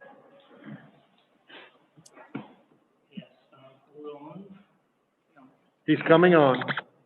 Go ahead. Yes, thank you. The reason why is how we're set up now. Our officers are on the boardwalk, and they still need to be up there for that and handling regular criminal complaints and things they do every day and different events that we go around. But as City Manager just stated, we would be having to stand there because fire apparatus might have to come there, so it's always got to be manned. With some type of personnel there, because I have to move the barricades if fire ambulance has to go down there, buses, Jolly Trolley, Dart. Jolly Trolley, remember, it's a fixed route, so they get access up to the bandstand. As far as Dart too, it's a mass transient thing, and they have the rights to go up in front of the restrooms there. So we close it down, but it would have to be manned there at all times. Somebody would need to be there and physically move the barriers as they come down. But we're not talking about closing it for traffic. No. Just the parking spots. Right. Somebody had mentioned just a few minutes ago about closing down and making it safe for all. Well, that was me. That was my only purpose for saying that was if you put tables in parking spaces for diners, you'd have to close the street. Yeah. That's what I was saying, and I'm against doing that. So I'm sorry if I wasn't clear. All right. Can I step back just for a second? And we'll come back to this momentarily. Does it make sense to get a consensus of approval on the application so that we can go to work on that and try to get it out to the businesses as soon as possible? Or do we have to make a decision on the street before we get a consensus on that? I can wait until after. I'm open to suggestion. I think if there is consensus right now on closing off the parking space, because I think that would need to be clear to the applicants. That's right. Okay. Right. Yeah. All right. So Edward, I'm turning it back to you. You can ask the question to get that consensus. Are you ready to talk? I think the chief needs to chime in here. I mean, and what have we decided about the barriers? Are we going to have the business owner pay for the barriers? We need. Yeah. So the chief quoted how much a month? 50,000. 50,000 a month. If we closing just all the south side, north side, 2 blocks? Do we need to order these barriers and have the business owners contribute to pay for them? Is the city paying for them? If I can chime in on that, City Manager. So the quote that I've been speaking with the gentleman from the propane company, and they're willing to, without negotiating much yet, they were willing to put them in place for $15 per 6 foot, which sounds incredibly less expensive than what the chief was quoted. The turnaround time could be fairly quick. They could get it in by June 1. I don't know what the overall cost would be, not knowing how many feet we need, but I think I'll defer to others on comments, but I think, Commissioner Schlosser had an idea that we all forego the little that we make in helping pay for this, that we ask Main Street the businesses to help contribute to it. So, I mean, we are already looking at a loss or potential loss of revenue. So my thoughts would be to that others would step up to help pay for something like this. Chief, do you have, and are these, I don't know, from the propane company, are they sanctioned by the safety standards that we have to abide by? Yes, the ones I looked at would be if they're filled up with water, obviously, and since they won't be anchored down, to know that there's about a 4-foot movement if something was hit, so they can make sure nothing's put up right against the barrier or people walking in this case. But it does meet the requirements. They're the same ones that you'd be Yes. looking at? Yes. You know that? From the picture that was showed in. Okay, great. We would need 500 on Rehoboth Avenue. Yeah, we would need, when we measure it out every 6 foot, how long, it's about 500. And what was the cost, Commissioner Shinowski? $15 per 6 foot, which is one. Okay. Did you have anything else? No. Do you see any impediment to your department here? Just what the fire department said earlier, as far as making sure the walkways are open and for emergency apparatus to go down those areas have to stay in place. And then, obviously, what I said before, just make sure everybody understands that the parking spaces for curbside pickup would be eliminated. So would we need to have, when these are delivered by your contact, Commissioner Shinowski, would we need, Chief, you, the fire chief, anyone else, Kevin, out there making sure that they weren't blocking fire hydrant Just the 3 of us. areas? Okay. We would drop a line down, they could line it on. Okay. Now, I'd like to ask a question, again, because we're talking about closing off those 4 blocks. Is the assumption that there would be parking on the median and then 2 lanes of constant traffic? And so the barriers would go pretty much so where the drain is outside these parking areas. Is that, may I make that assumption as we're going towards a consensus? Is it 2 lanes of traffic all the time? That was my assumption. Me too. Okay, all right, thank you. And also a question, if we were to have this direction from the commissioners, what do we do if someone on a 3rd or 4th block requests the parking spaces? Or in Wilmington and Well, I think then we now need to talk about First Street and Wilmington and Baltimore. But the parking spaces are only used for pedestrians. They're not being used for dining. Right? Did I miss something? No. Wait, what was your question, Pat? Well, our city manager said, what if somebody wants parking spaces? Well, the only reason why we have the parking spaces was for pedestrian to walk. okay, I'm sorry, you didn't vote yet. So if it's just the sidewalk, the same question. Do we allow anyone in the city who wants a sidewalk to be used as well? Yeah, I think they should be able to apply. And by the way, as far as the sidewalks are concerned, you know, I think when they put tables out, they're not going to look to totally block the sidewalk. And some people will end up probably walking on the sidewalk past the tables, much like they do in other cities where there's sidewalk, you know, dining. And we need that for people to walk into the merchants and whatnot. Right. Right, and there still needs to be some window shopping and things like that. And some of the stores that aren't apparel stores or shoe stores, you know, they're not going to have racks for like fudge and kites and, you know, things like that. And so I think, you know, there has to be able to be sidewalk access to those stores. Yes, agree.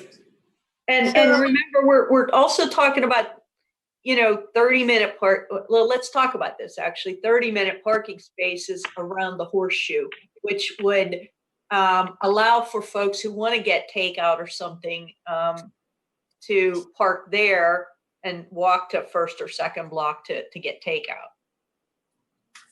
Or something quick from a store. We can't Or forget. something quick from a retail store, and there will be still median parking, parking spaces in the median. I really like having the 30-minute parking for that reason around the horseshoe, because we are taking away all of the curbside pickup spots on the sidewalk side of near the restaurants and whatnot. But you're only making it convenient for the ones on the horseshoe.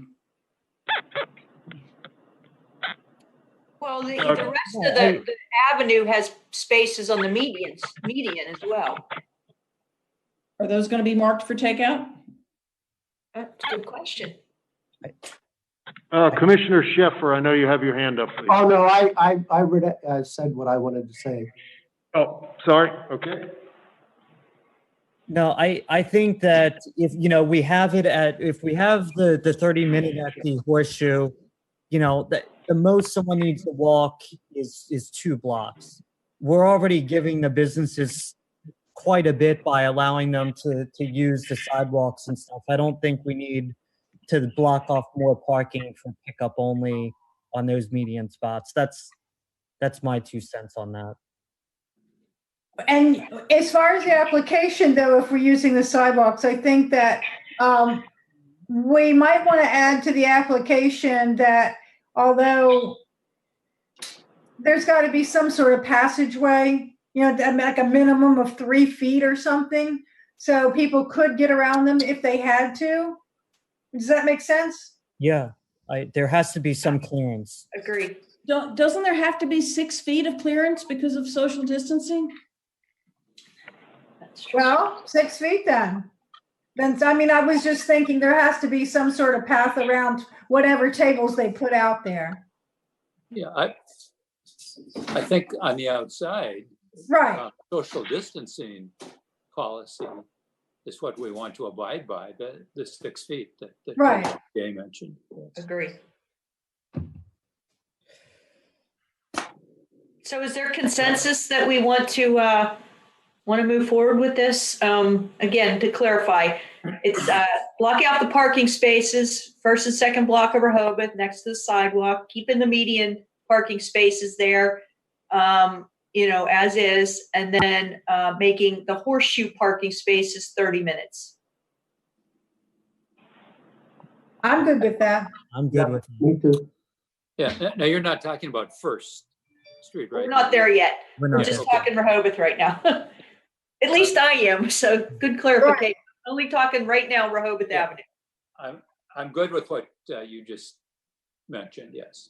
Is there anybody that's objecting to this? I'm not comfortable. I'm not comfortable with it. I'm not, again, I don't know enough. I don't think there's an overall plan to be able, I don't think we can answer the first 2 without answering the rest of it. I'm willing to move on in the discussion, and you don't need 100% of us, but I'm not, I think there are problems with it. Okay, so we have consensus is what we're hearing, though, right? Hold on a minute. Let me just verify. Okay. Basically, what you're speaking of is the 4 blocks being from 2nd Street to the Horseshoe on the south side, the Horseshoe down to the 2nd Street on the north side. All of the sidewalk side parking spaces would be blocked off completely.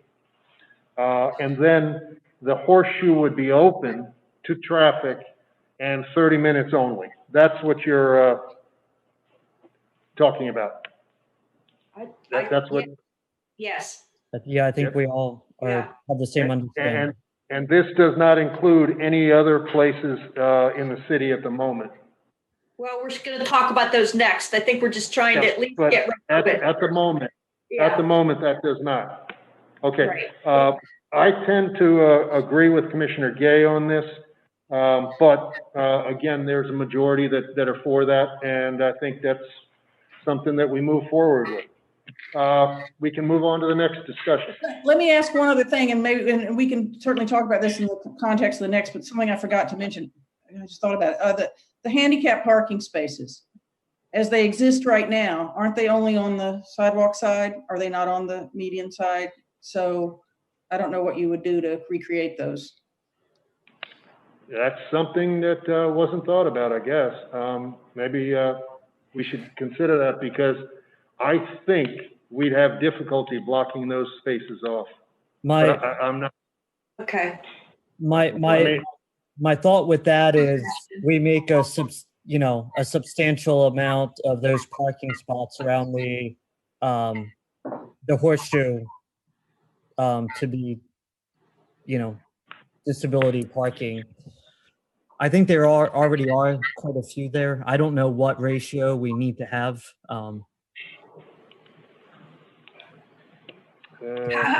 Can you tell me remind me how many there are on, that's one thing I didn't look at at least when I walked. How many are there in that area? Our handicapped, our accessibility manager is having surgery today, so can't answer that question right now.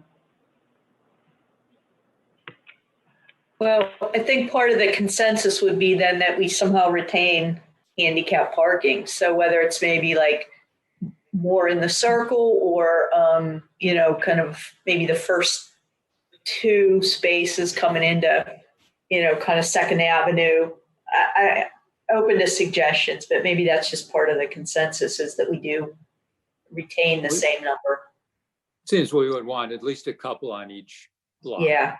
The horseshoe is just too far away if a disabled person wants to get back up to the second block.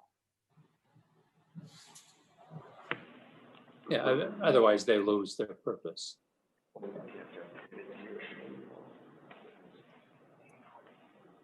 anybody have a suggestion on where they would go? And are they clumped together in these spots?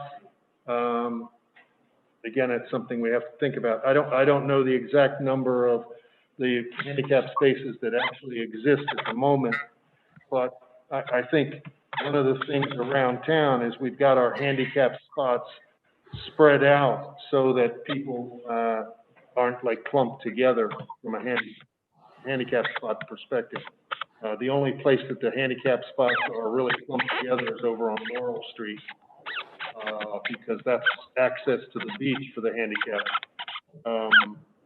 So what you're stating is that the handicap spots would go at one end or the other of each block, and the full number that are in existence at the moment, because we'd have to put handicap decals and whatnot out in those areas. So again, is that what we're thinking, or are we putting the handicapped in the center median? Because I don't think we can for ADA. Because if you look at the handicap spots that we have around the city, most of them, if not all of them, are located near a ramp. Right. Like, for example, in front of Grotto or something like that. So once we move a handicap spot, we take away the opportunity for a van to pull into a spot that's a little bit wider, so you have access to the van door. So that it makes it difficult to block off a handicap spot. And Well, just keep the handicap spots. I don't see the big problem with just keeping them. I mean, we don't need to block them off. Okay, and so there would be the barrier would be put in, and then at the handicap spots there would be an opening. That's right. And they're together. They're all together, so it's not going to be like a handicap spot and then another spot. So it's going to be a block. And I'm trying to think exactly where they are, but if they're like in front of Candy Kitchen, it won't make a big difference because there won't be tables out in the sidewalk or some retail place. I like that. And then they have some in front of Carlton's, I believe, in front of Grotto. There are a number of spots in those 4 blocks. So basically what you're saying is the barriers would go up everywhere on those 4 blocks with the exception of any handicap spots. Right, but I think that could be determined by the city manager and the chief when they go look at it. If it looks like it would make sense to extend the barrier over a couple of them because it would make, logical sense, then I think they should be afforded that, the ability to do that. I wrote down the word continuous from the beginning discussion that the chief said, and I can't remember whether that was a requirement from DelDOT or what, but I thought the barriers had to be continuous. That was what DelDOT had suggested, but Chief, if you want to. Correct, they should be continuous, but they will, you have to sit there and angle them up ahead of time. Like if you're gonna have a parking space for the handicap, you sit there, two spaces prior to that on each side, you'll have to angle the barricade. Okay. So they know to give clear direction that people have to step up on the sidewalk at that point. And it's because at any breaks, just like at any intersection, you have to go back at least 2 and put the barricade because you can't allow a car or somebody to make a right-hand turn or try to park, in this case, a handicap spot, right next to somebody could be dining or something. So you have to close it off a couple of spaces beforehand. So in addition to the barricades not being continuous, this could be a potential drawback for any business that happens to be located right where those handicap spaces are to put going out on the sidewalk. Well, that would be up to the individual business if they think it's a handicap or not. You have to sit down, put angle it to people to move up in the spot. And you would have to do that anywhere, as I mentioned earlier on. For the fire and ambulance, they can't have they have to have like a walkway at the crosswalks and things open to get a stretcher through at certain points. And where you get to do that, we're gonna have to put a barricade on an angle in the parking spot ahead of time. So it just depends on where it falls. Okay. Okay, so we'll work on that, obviously, on the handicap spot. So are we going to move on from this point? Basically, there is a consensus or majority of the commissioners. They would like to close both sides of 2nd Street to the restrooms, both north and south, as well as make all of the spaces in the horseshoe open to 30 minutes only and provide access to all of the handicap spots possible. That's where we are? Yes. So, Okay. All right. I can move on, Edward. It's back to you, please. Sure. So the next street I think we should consider is between Rehoboth Avenue and Wilmington and Rehoboth Avenue in Baltimore, that we should block those parking spots as well. I think there's approximately 6 of them on the east side of on 1st Street between Rehoboth Avenue and Baltimore, and about 4 spots on the west side of that street. I think that it just makes sense. Those are pretty heavily walked streets there. And there's quite a few businesses that would like to use space on the sidewalks as well.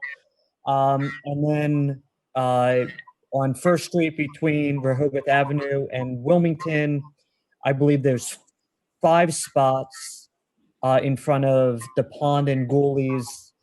So that would be the west side of the street that Ghoulies and the Pond would like to utilize. They have no other outdoor space, so they'd like to utilize some space on the sidewalks there. So I would recommend that we block those streets off, the parking spots as well, for pedestrians to walk. Okay, so basically what you're suggesting is on 1st Street, from Baltimore going south to Wilmington, again, allow traffic, 2 lanes of traffic, and put barriers between the traffic and the sidewalk for the length of those 2 blocks. Correct. And is that making the assumption that the businesses would be on the sidewalk or the businesses would be on the street? Or are you making the same kind of assumption that the street behind the barriers would be pedestrian walking and the sidewalks being? I would keep it consistent with what we're doing on Rehoboth Avenue. Okay. Yeah, I think that we don't want to put any kind of dining in the street anywhere in the city. That's my opinion. I would be against doing that, putting dining in the street. I Okay. also think that we should keep in mind that, if I'm not mistaken, western part of the street of First Street, where Ghoulies, I think that's Ghoulies and I think the sidewalk's really wide there. Do we really need to close the street, or do we really need to put barriers there and just let them put tables on the sidewalk and forget about closing the street there? I was over there. It's not wide enough to put It's not? tables. Okay. Yeah. Yeah, I agree. It's one or the other, and I think if you want people to be able to put tables on the sidewalk, I would think that takes the whole space. And so I would think for pedestrian travel, you would need to be in the street to have those barriers. And those two blocks of First Street are they're heavily walked. There's a lot of foot traffic there. So in any case, I think we should have more room for people to walk there. Yeah, agreed. So does it sound like there's consensus among First Street? Yes, me. That's what I'm hearing, Mayor. Yeah, I'm in. Yeah. Edward, I'm in general agreement, but I also know that like Rehoboth Avenue, and maybe even more First Street, is heavily used by bicycles. And so there's going to become a greater safety factor than we currently have as that gets narrower and narrower. So we don't have, there's only 2 restaurants I can think of on First Street between the Avenue and Wilmington. I think that's right, 2 restaurants. And then between Baltimore, there's a hodgepodge of things on the east side. I see that more as a problem, but you're right. I think that's going to be an issue if we make it too narrow there, because those cross streets are used for bicycles a lot. Yeah. Yeah. So the city may have to think about directing bicycle traffic in some other ways. So Dick, what's the difference? I'm just curious, I'm not pushing back. What's the difference if all the parking spaces are filled versus blocking off the parking spaces for use by bicyclists? I don't understand. Well, that's a good point. That's a really time I find there's always people parked there, so I'm always in the street anyway. So the only thing I can think of is you do have an opportunity, like to pull behind a car or something. If there's cars behind you and you want to just pull over, you do have that opportunity where you wouldn't with the barriers. But yeah. In some ways, I think it's almost more safe not having parked cars opening their doors. True. That's true too. In some cases, but well, that's a factor. Things are just going to get tighter. Now, maybe the good part of that is maybe it'll just slow everything down a little. Of course, it could add to congestion, but there's going to be some unintended consequences, I suspect. Right. Yeah. I don't think we can avoid that. These things. And on that note, Commissioner, that's in the recommendations. I said that we should not do that. We should make this effective through June 16th, at which time we would, have 2 weeks to really evaluate this. And if it's working, continue. But let's keep evaluating this and evaluating the unintended consequences that may arise. I think that's important for us to do. Yeah, I think that's a needed plan. Thank you. So it sounds like we're good on First Street then, and then we can talk about Wilmington and Baltimore. Both are pretty similar. The difference on Baltimore and Wilmington is that the sidewalks are much more narrow. So that's the one difference, and there being a hodgepodge of different types of businesses in different areas of the street.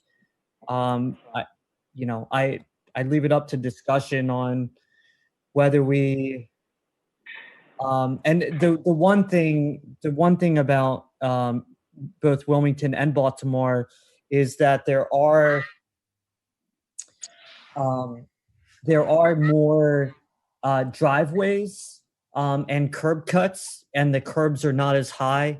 So if you've got one restaurant that's using the sidewalk for tables, that we then can have direct people all off of the sidewalk through the parking spots back onto the sidewalk, or we can close down one whole side or both sides to parking. If you look at, let's look at Baltimore Avenue, the second block, for example. We've got if you look at the furthest away from the beach, you've got Frank and Louie's, the Pines on one side, you've got Aqua on the other side. Then you've got right next to the Pines, you've got Iguana. Then there's not a whole lot. You've got Arenas, but that's in the alley walkway there. And then you don't have a whole lot until you get to the Blue Moon on the north side of the street, sort of middle but closer to the beach.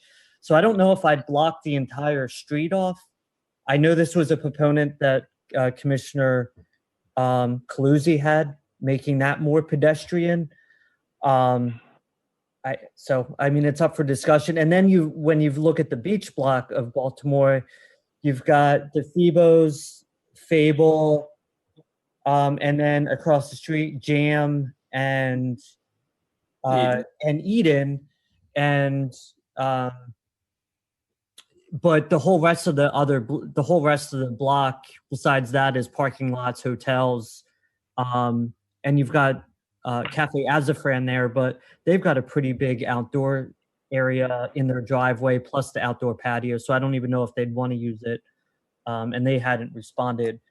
But the Phoebos has an outside patio too. Yeah, they do. It's much smaller, but yeah, they do. They did ask to use a little bit of the sidewalk for a few extra tables, though. Okay. Yeah. So I don't know. For those reasons, I don't know that I blocked the whole street off, but it's up for discussion. Well, as you look at that, and say you go with your idea of not blocking off the whole street, with the barriers, I think we would not only have the barriers in front of the specific places that you're speaking of, but then we'd have to have them angle off to create safety. And I'm not exactly sure how that would work with the driveways. For example, between Frank and Louie's and the Pines, and then you get to Cafe Iguana, you do have the parking lot for Atlantic Cycles. And I know they utilize that parking lot a lot. Yep. But I think I don't know if you could have the barriers on the street for the places and then the angles, and it would work without cutting off some of that driveway. So, I mean, those are some of the things we have to think about and I agree, if there's only a few places to use it, maybe we use those barricades, but in a fashion to make it, it is going to be piecemeal, but we've got to think about the safety. We can't just put them on the traffic side and have it open on the ends. I think you have to have it closed in some fashion. And that takes up space, but it's something to consider.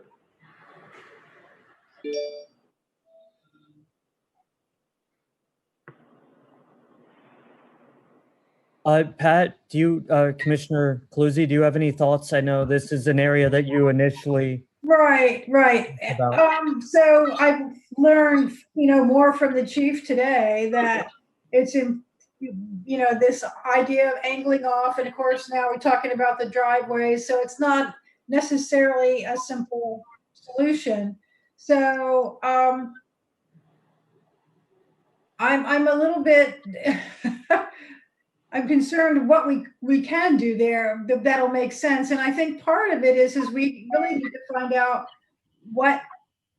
how much people want to use the space. I mean, we may be doing these grand plans necessarily for Baltimore and Wilmington, and we may not have that many takers. Now, you suggested a couple, so I think that's something that we have to consider.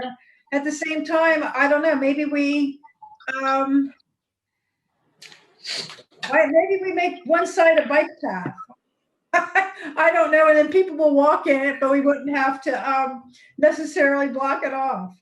I don't know. I can't quite figure out what we can do given the driveway situation unless we end up blocking the driveways, and I don't think we can do that. So we may not be able to do anything. One of the things we talked about last week was not wanting to zigzag, not wanting to have parts from part, Yeah, so I'm not sure we can do anything now that I've learned more about what is needed, and I'm not sure that it's feasible.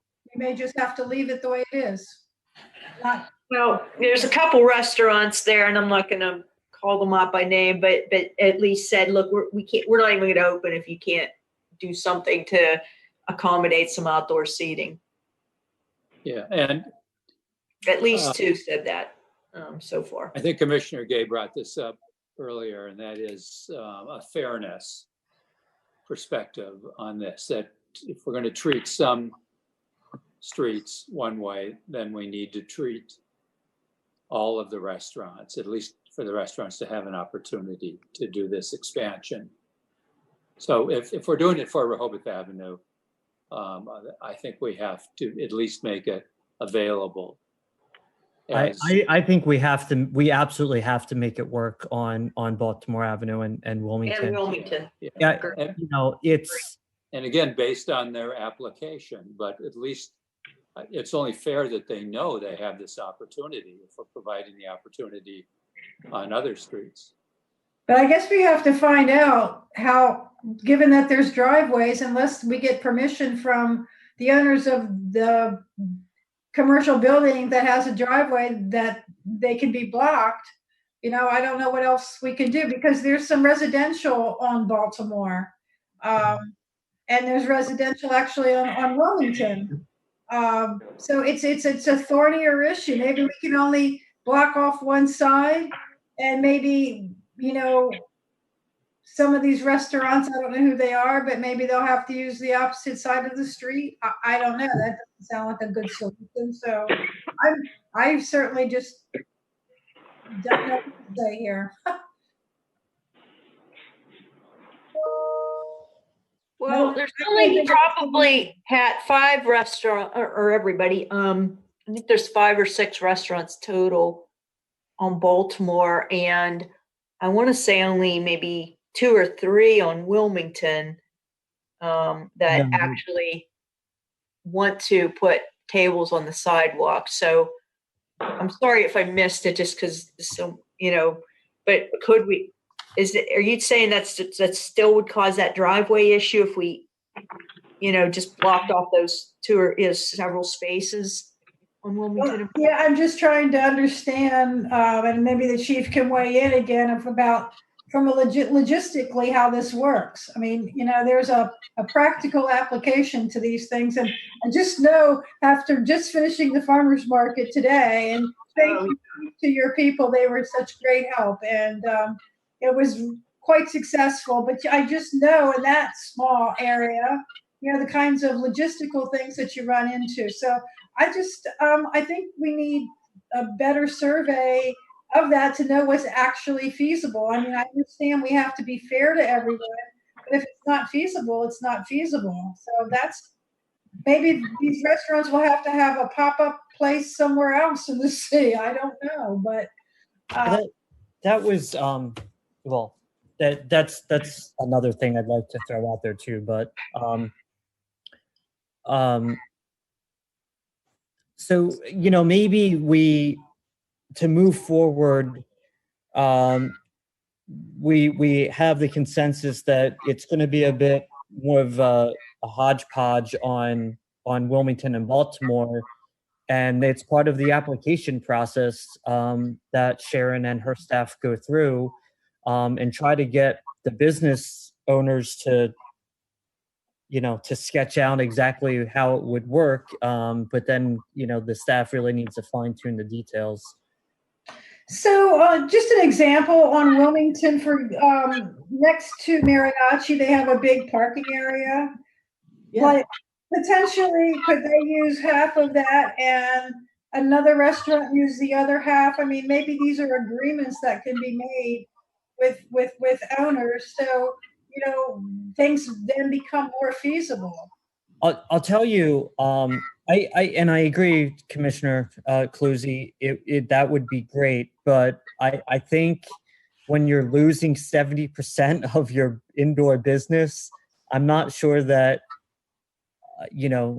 I would want to utilize every single spot there for myself when I'm losing so much indoor business. And the other problem with these parking lots, such as that, and I know Mike wants to use the Green Turtle, that's also where all the dumpsters are, the grease traps are, get cleaned and dumped or whatever. They're not the most desirable places to eat either. They can be screened. Yeah. The screens might There's be things that the businesses can do to help make them more desirable, but Well, how about, I think on That Wilmington. would be a very positive I'm sorry. unintended. That's a good point, Dick. So maybe we address Wilmington and Baltimore on a case-by-case basis based on the application. Is that kind of what you're proposing, Ed? Edward? Yeah, that would be my proposal. It doesn't sound, unless I don't even think we can completely block it off because you've got driveways that we have to consider. Yeah. Given what you guys have just said, does it make sense to move forward with what the consensus or the agreement of the majority has been about closing off Rehoboth Avenue, closing off First Street, Wilmington to Baltimore, with barricades on both? And again, we're looking at this as a 15-day period. We can gather data and see what needs to be done if there's any changes, or if we want to continue it or change it. And in that time, the applications will be coming in from probably everybody in the city that would like to have some space. And we can, look at that from a case-by-case perspective. Because, we can talk about what someone might want, but some of these people may come in with an idea that we're not thinking about that may be able to use it. Like, as Commissioner Cluzy was saying, maybe mariachis in the ale house would like to use across the street. And ale house probably isn't a good example. But so the other outdoor space that's available. Or they may just want the street, and then we have to think about something for Wilmington and Baltimore. But I think what we have to do is come to something now, and so we can push forward to get as many things in place by June 1st as possible.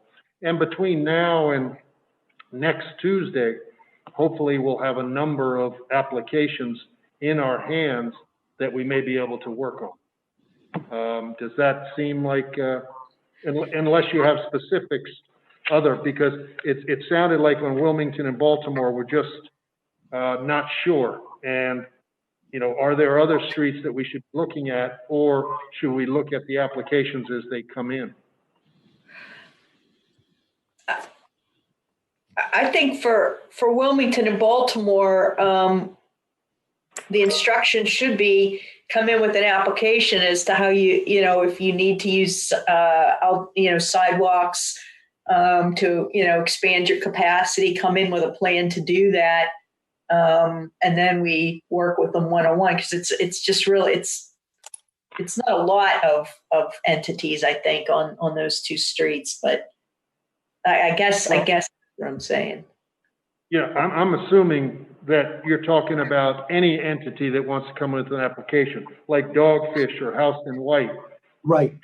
work with, because we're not speaking right now about a specific for Dogfish or Houston White. I know what their ideas kind of are in their private property, but somebody else might be here away from Rehoboth Avenue, away from First Street, and away from Wilmington or Baltimore. And if Wilmington, Baltimore is the only thing. But so we send out the application, there may be somebody that pops up someplace Yes. that makes sense to do something with. Yeah, we Yes. got Lake I see. Avenue and 4th Street. Yeah. Yes. Yeah. Yes.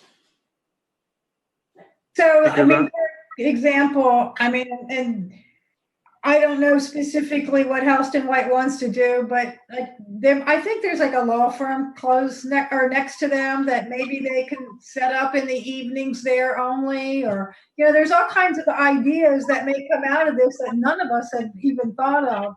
But I do think that you know, the main thing people need to know is we're not using parking spaces for dining. And we are closing parking spaces for the next couple of weeks.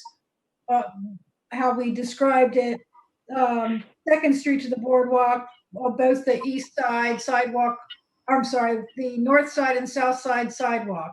So if we can like agree to that, I think that some of these other ones, we say, you know, bring your application forward. There may be things that, there are definitely things we haven't thought about that it might turn out to be, yeah, you can do that. But on the other hand, I think that, and you know, for example, mariachi. So they have outdoor space upstairs. They have outdoor space potentially next door.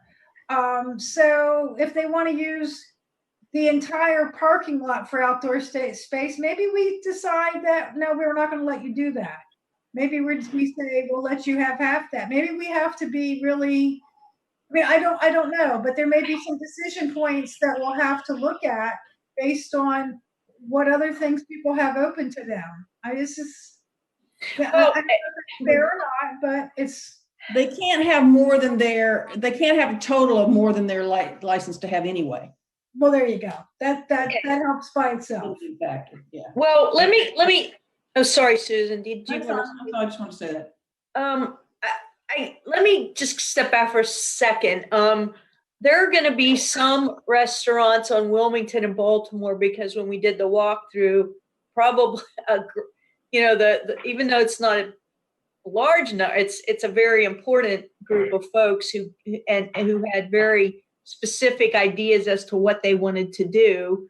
And I don't want to point anybody out, you know, on the call, but we already have one application in from a restaurant on Wilmington. And the worst thing we can do right now is do another survey and wait and delay. We don't want to do that. Yeah, no, I'm not suggesting that. I am not suggesting that. Yeah, so how do we give the right guidance to the city manager in terms of what we're doing here? Because, you know, it's critical for the survival of, say, that business on Baltimore, that business on Wilmington, to get processed as quickly as possible as well, without, again, a lot of surveys or a lot more surveys or a lot more, a lot of more meetings where we decide what to do. So I guess what I'm saying is if there's a one-off, on a case-by-case basis, the city manager should have I'm proposing the city manager have approval or have our agreement or consensus to approve those, you know, assuming ADA and all those other requirements are met. If they need to block off just a couple spaces for a particular restaurant to use a sidewalk, then we should consider giving that approval authority. I agree. We need to come out of this meeting with the approval and granting, you know, we may not know the answer, but allowing the city manager to make the decision based on what the details are on that specific street and what the business is asking for. Yeah. Agreed. And If I might say something, if I could, obviously, I think that's the right way to go. I think once we send out once we approve the application, we're going to make it available to everybody. And I think simultaneously, we need to convey the fact that, hey, we're going to close off those 4 blocks on on Rehoboth Avenue. We're going to make the horseshoe 30 minutes.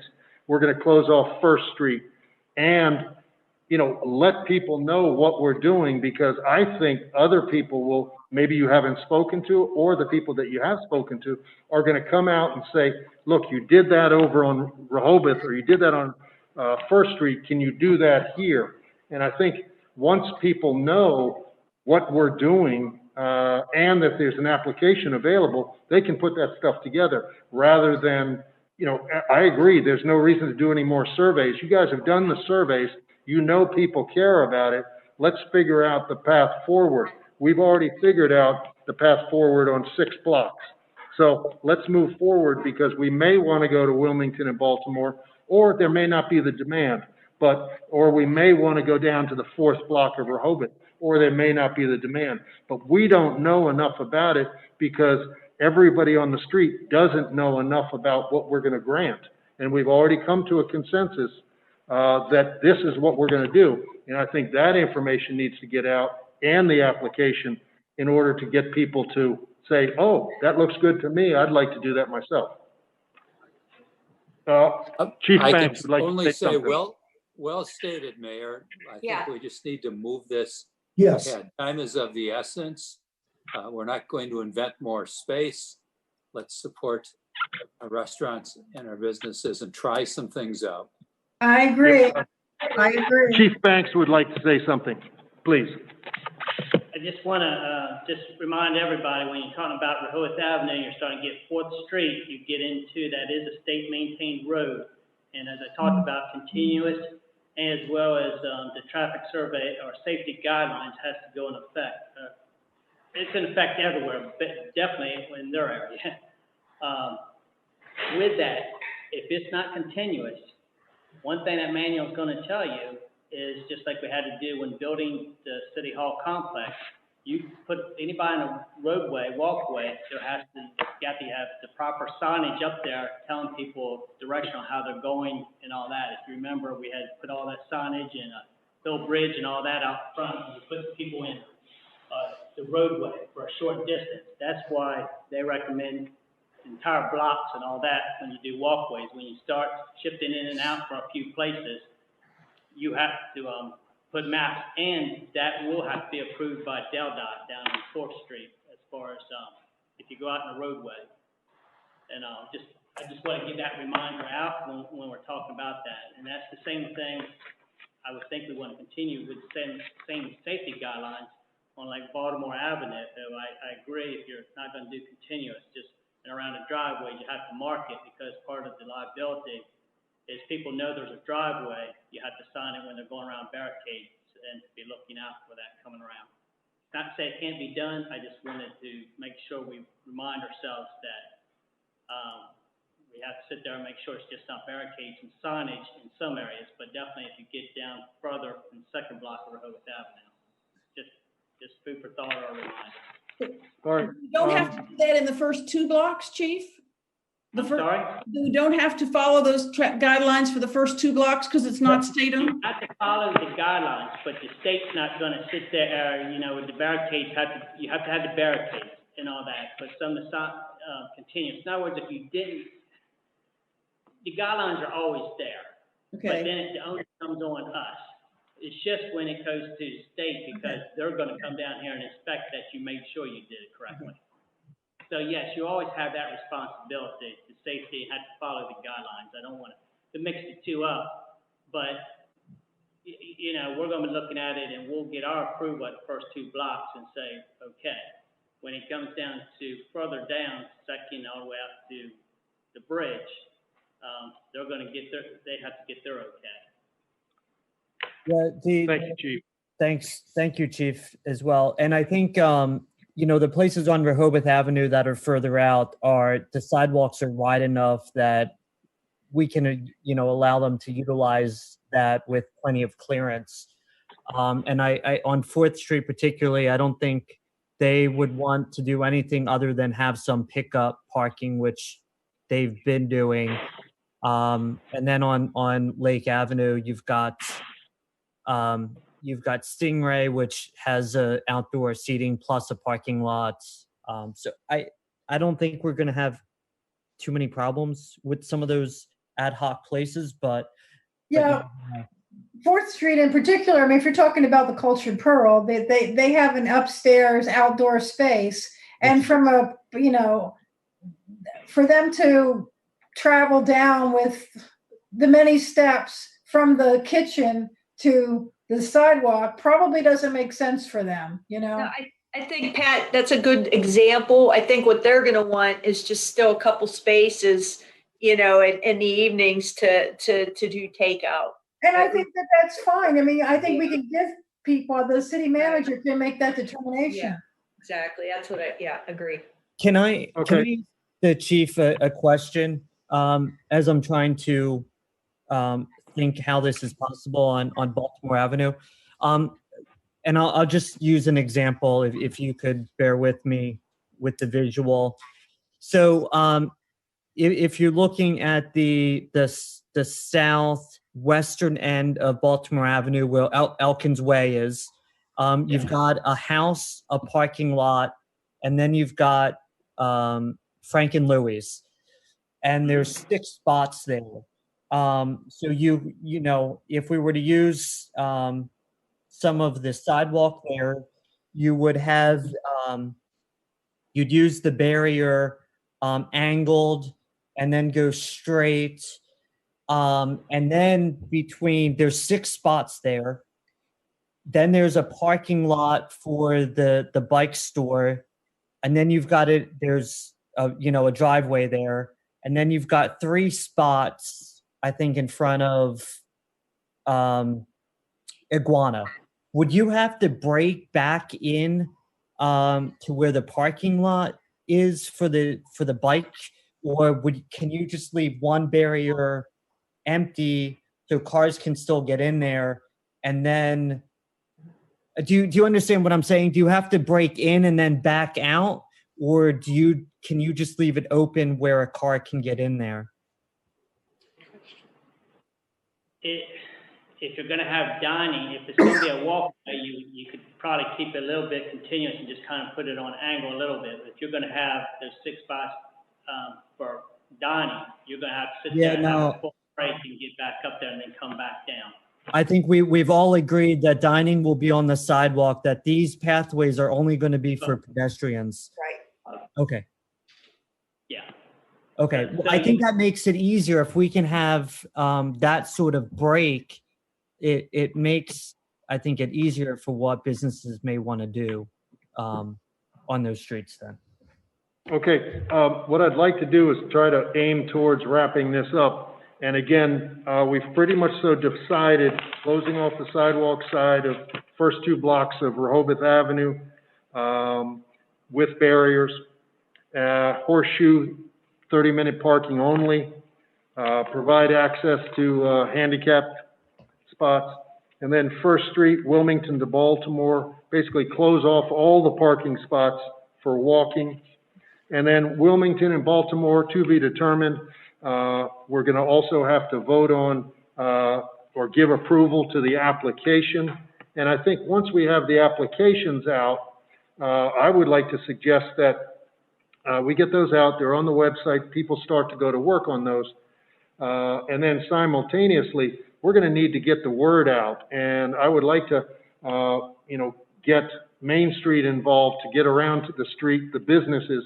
And also, Carol Everhart is on here, and I'm going to ask her to speak in a minute, but also ask the chamber to get the word out that, number one, there's an application available on the website as soon as we get it. We're going to close off Rehoboth Avenue. We're going to close off the Horseshoe. We're going to close off First Street. And so that the information gets out there, the applications get out there in front of the customers, and anybody that's not in those spaces that we've already looked at, they can start to notice what the city is doing for the other businesses, and then they can ask the same questions. And I think it's going to be very important to get the application out to everybody so that we know exactly where everybody is. But there are a number of people that aren't on the first 2 blocks of Rehoboth Avenue, or on First Street between Baltimore and Wilmington that would like to take advantage of this now that they know what the city's plan is, rather than, you know, we're talking, now we've got specifics, and that's what I'd like to move forward with. And again, we do have 4 people, and I'm sure they would like to add their opinions. And so we're not done yet. What I'd like to do is go to them and then come back to the commissioners and wrap it up. With that, Carol Everhart, if you're still on the phone. Real quick, there's still one other thing that we need to get consensus on. Do you want to still wait, you know, relative to this whole topic? Do you want to wait on that? Yeah, why don't we wait on that and get the public's input. Carol? Okay, thank you, Paul. Thanks to everybody. I know how much hard work this takes to go around to all the businesses and hear all of the issues, so hats off to you. One of the things I know they're going to ask immediately is, do we have, and I know this is hard, Sharon, if you can even, is it going to be in a week they can see an application, 10 days? Should I give them any indication? And would they go to a website to pull that down? Or is that something they should pick up? How would you like that put out there at the same time? The city will make it available on the city website. Okay. We don't have pickup. The public's not permitted in City Hall. If anyone needs it left in, you know, a Dropbox or, you know, the best thing is to download it from the city website. Okay. And do you have any kind of a concept? Do you think it might be within a week, 10 days? No idea? Today's Tuesday. By Thursday, I think it can be up there. Is that reasonable? Yeah. I could say by the end of the week. By the end of the week, it should be up there. Would that give you? Yes. Okay. Okay. A little bit of leeway there. And let me see. I'm just going to record exactly what you had consensus on and no more than that. I did wonder too, they're going to ask this, I'm sure. So if they get approved for this year, is there a timeline on that approval, or is that something that's going to be reviewed and looked at for future? Because I'm sure they're going to ask that. Carol, if you didn't hear before, Commissioner Szymanowski spoke about a 15-day probation period. I don't know what you want to call it. And so that we collect data and hopefully at that point in time make a decision about going forward. But, you know, within 15 days, give it a shot and then move on that. So no specific other than 15 days as far as the length through the summer, next year, or whatever. But I think we're going to be learning every 2 weeks how this goes, and hopefully we'll be able to refine it. Okay, so basically I get my application, I get approved, it's good for 15 days, unless I break some rule, and then it's again reviewed. They're thinking that this is for the entire season, and that's not what you're thinking. No, right now the state's application says maybe up to 60 days. Okay. I know in Maryland, they're looking at 30 days. I would say, you know, could it be 60 days? It depends on what the commissioners want to accomplish. But I think the first step is the 15 days and then see how we're doing. Okay, we'll get it out. Could I interrupt for just a moment? Please. Because one of the things that Commissioner Gay brought up earlier, and I think we kind of all shook our heads, and that is this entire comfort level during the season. And if this is going really well and the public is wanting to eat outside and not so much inside, it seems to me that at some point we will continuously have these discussions, and it possibly could go for the season. I think the better way to message this, and I think at least my intent is, our intent is, I'm just saying this for me, I don't know if everybody else agrees, I'm just phrasing this differently. Our intent is to allow this outdoor dining as long as the governor's order says, or maybe longer. However, we're going to assess the effectiveness of it every 15 days or so. Right. That's what I think we're actually saying. And I think that's because there's an investment involved here. There's a commitment from this process changes. So I think we have to say that our intent is to continue this, but we are going to assess it every 15 days to determine what's working, what's not, if safety and health measures are being followed. Does that make sense to Yeah. everybody? Yeah, I think well said. Yeah. Yeah. Edward, are you I okay with agree. that? And Dick? Yeah. Yes. Carol, did you get that? I did. And one other thing, what the chief is saying about DelDOT having to work with them when we do Sea-Witch and do all the things you have to worry about with ADA and fencing and pedestrians and all of that, that is really something to be looked at thoroughly because we have regulations and they don't bend. So I agree with the chief. Thank you very much, Carol. Okay. The next is Mike Venanzi. Are you there? Yeah, this is Mike from the Green Turtle. Can you hear me? Yes, sir. Yes. Mayor, thank you for acknowledging my application. I was so excited about this call because I thought this meeting was just going to announce the approval of outside seating. It has been so far from that. With all due respect, I'm amazed we have not done a better job since the meeting last Tuesday of getting all these questions answered. I feel like we have wasted an entire week. Questions like parking, handicap spots, designing an application, how long it takes to get an application through liquor board, etc. I stressed in my application that time is of the essence. On the last call, two of the commissioners warned that the way this was being handled would slow everything up. It's like they were looking into a crystal ball. Now we will not see an application till Thursday. That won't get approved through Rehoboth till the 1st at the earliest. That's not acceptable. The application needs to be ready today. I already received a letter back from Julie at ABCC saying she just needs the approval from the city. They are ready and waiting on us. We are the ones behind, not them. For us to hear, are we going to work weekends? Are we going to make this a priority? Makes rational people like me go crazy with emotions. We are not getting a paycheck. We are not paying bills. We are barely surviving. What are you missing? The longer you wait and the longer communication is limited at best, the more desperate business owners are going to get. You saw that a little this weekend, but it will only get worse as time goes on. People believe they would rather take a fine than be able to feed their families. I love when I hear things like it will cost the city $50,000 in expenses. Let this sink in. We did a total of $1,289 this weekend in sales. That is $87,934 less than any other Memorial Day weekend in the past 10 years. We're down over $600,000 in sales since March. That money is gone forever and will never, ever be made up, regardless of the concessions you make. Please, please do all you can to get this going. We can come up with excuse upon excuse why not to do stuff. Mayor, I ask you to be a strong leader and get this done. Get beyond the excuses and make things happen. June 1st is just 6 days away. We need to open outdoor seating, no exceptions. If you try to feed the dog dies. You must actually feed the dog for it to live. That's all I've got, and that's the last time I'll sit on one of these meetings because you have broke me and my optimism. I look forward to the outdoor application being released so I can once again fill out more paperwork. Pray for no rain for the remainder of the season, because otherwise all businesses will go under. Thank you. Thank you, Mike.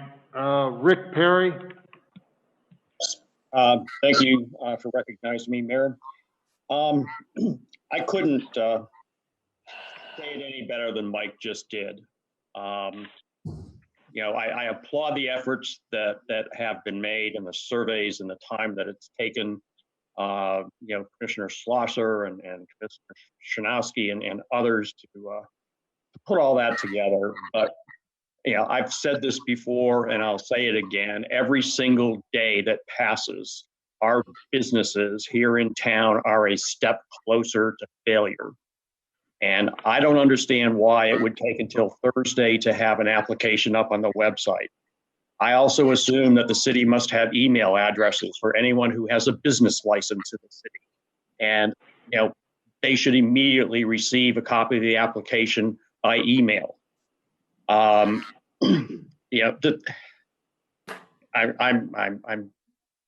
glad that we've at least made it to this point, but I am disappointed that it has taken us this long. And the message I would send out to our businesses is this is going to be good for at least as long as they are unable to be back 100%. To the extent they remain limited in how much of their internal space they can utilize, they should know that the city is going to be behind them and helping them make it through this crisis.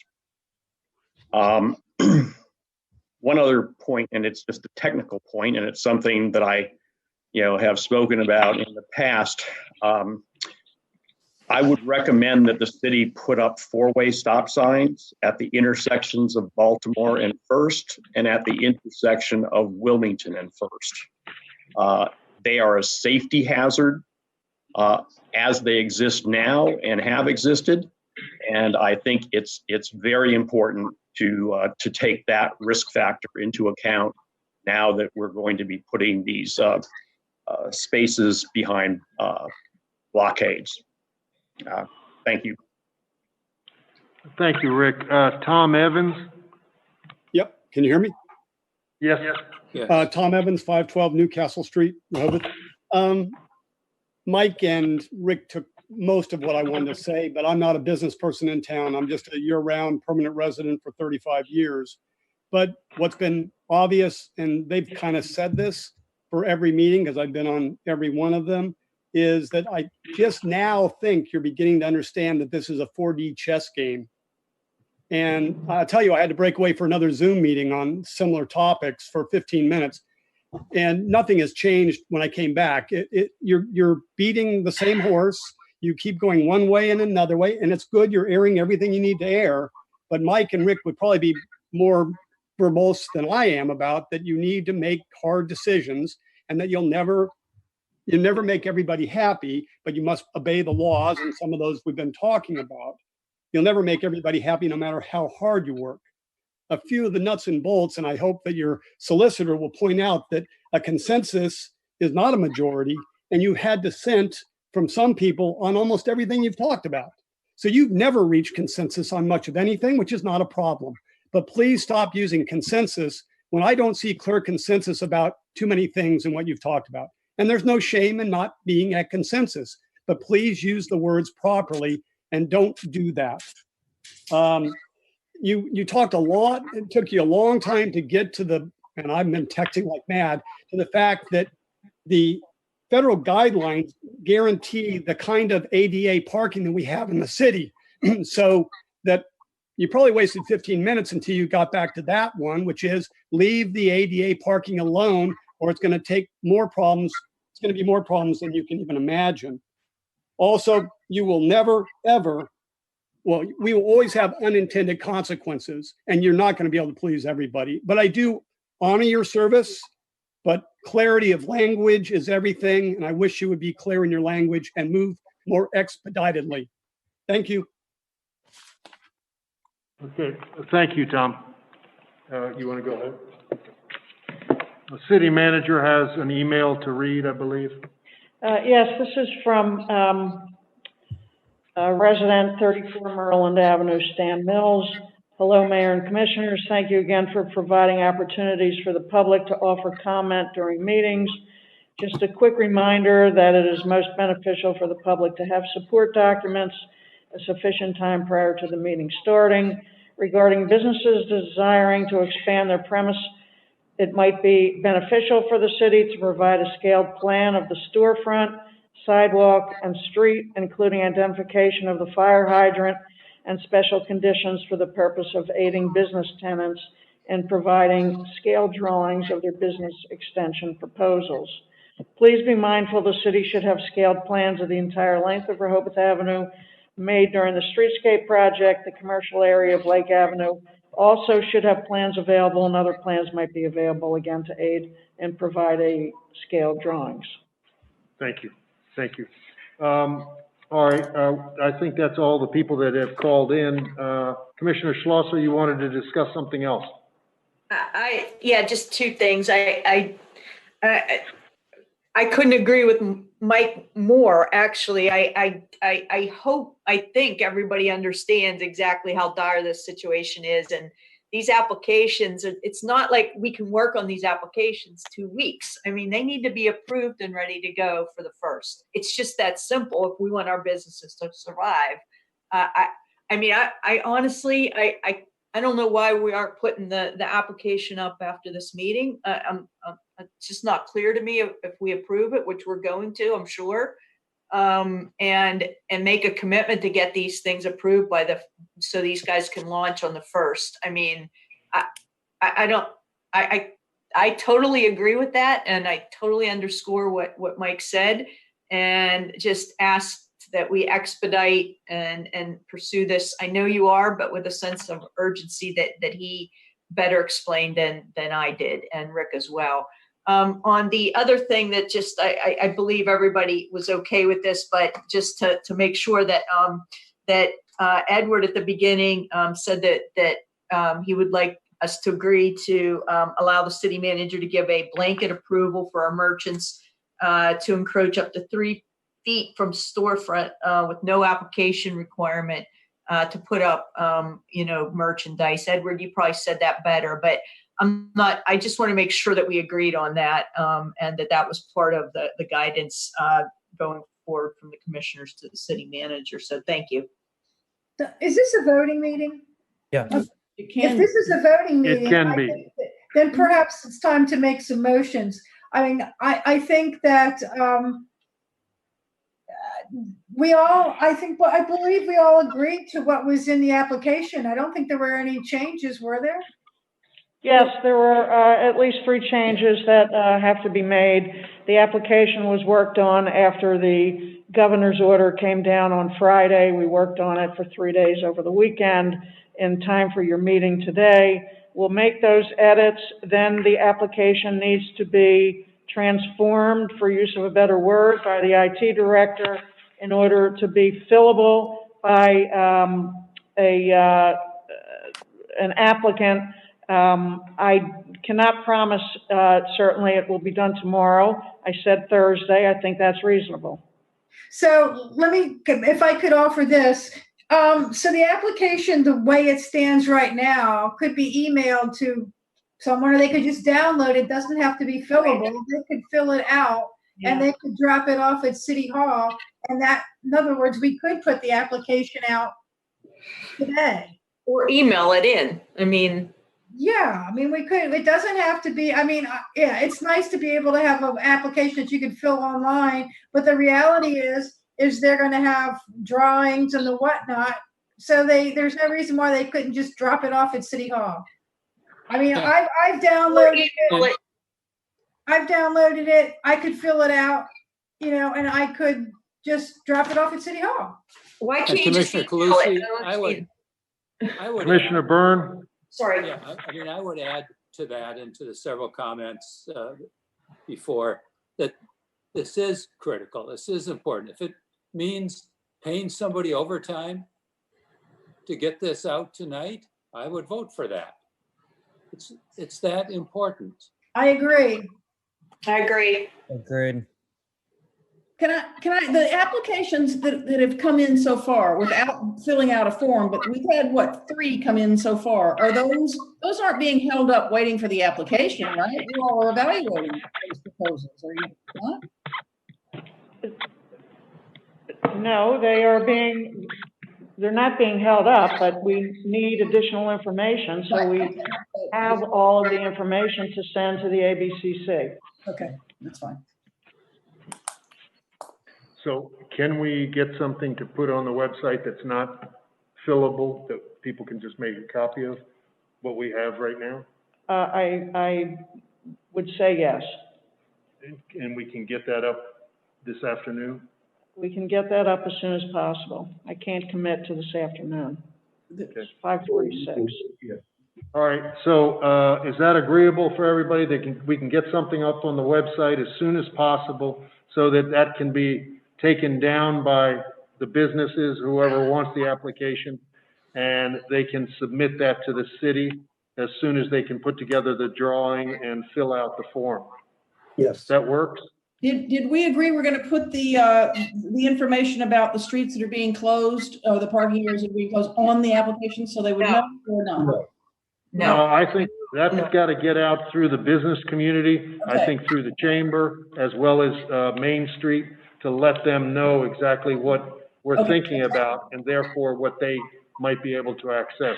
Okay, but one of the things Carol brought up was a question about, people can be concerned about what the probation period is or how long this approval is good for. Should we put on there, on the application, that there is that probation, so people won't have the... No, it's not a probation period. I think that was my wrong word to use. It's not a probation period. It's an assessment period. And I think we go with what's on the governor's criteria until the governor changes it or we change it, which is up to 60 days. Oh, no, I didn't mean that. I meant the fact that I thought somebody said, and I don't necessarily, I'm fine with it being approved and going forward, but somebody had said we're going to revisit everything on June 16th. That might be fine tuning. I think that's the assessment period. Yeah. Right. All I'm asking is does that need to be communicated out? And I'm saying that because Carol asked the question because businesses would want to know that. That's all I'm saying. I think, again, that would be conveyed through the chamber as well as Main Street to their customers. But again, we're looking at 60 days. Right. It was just an in-house kind of assessment because we want to make sure we're doing the right thing and the plan is working.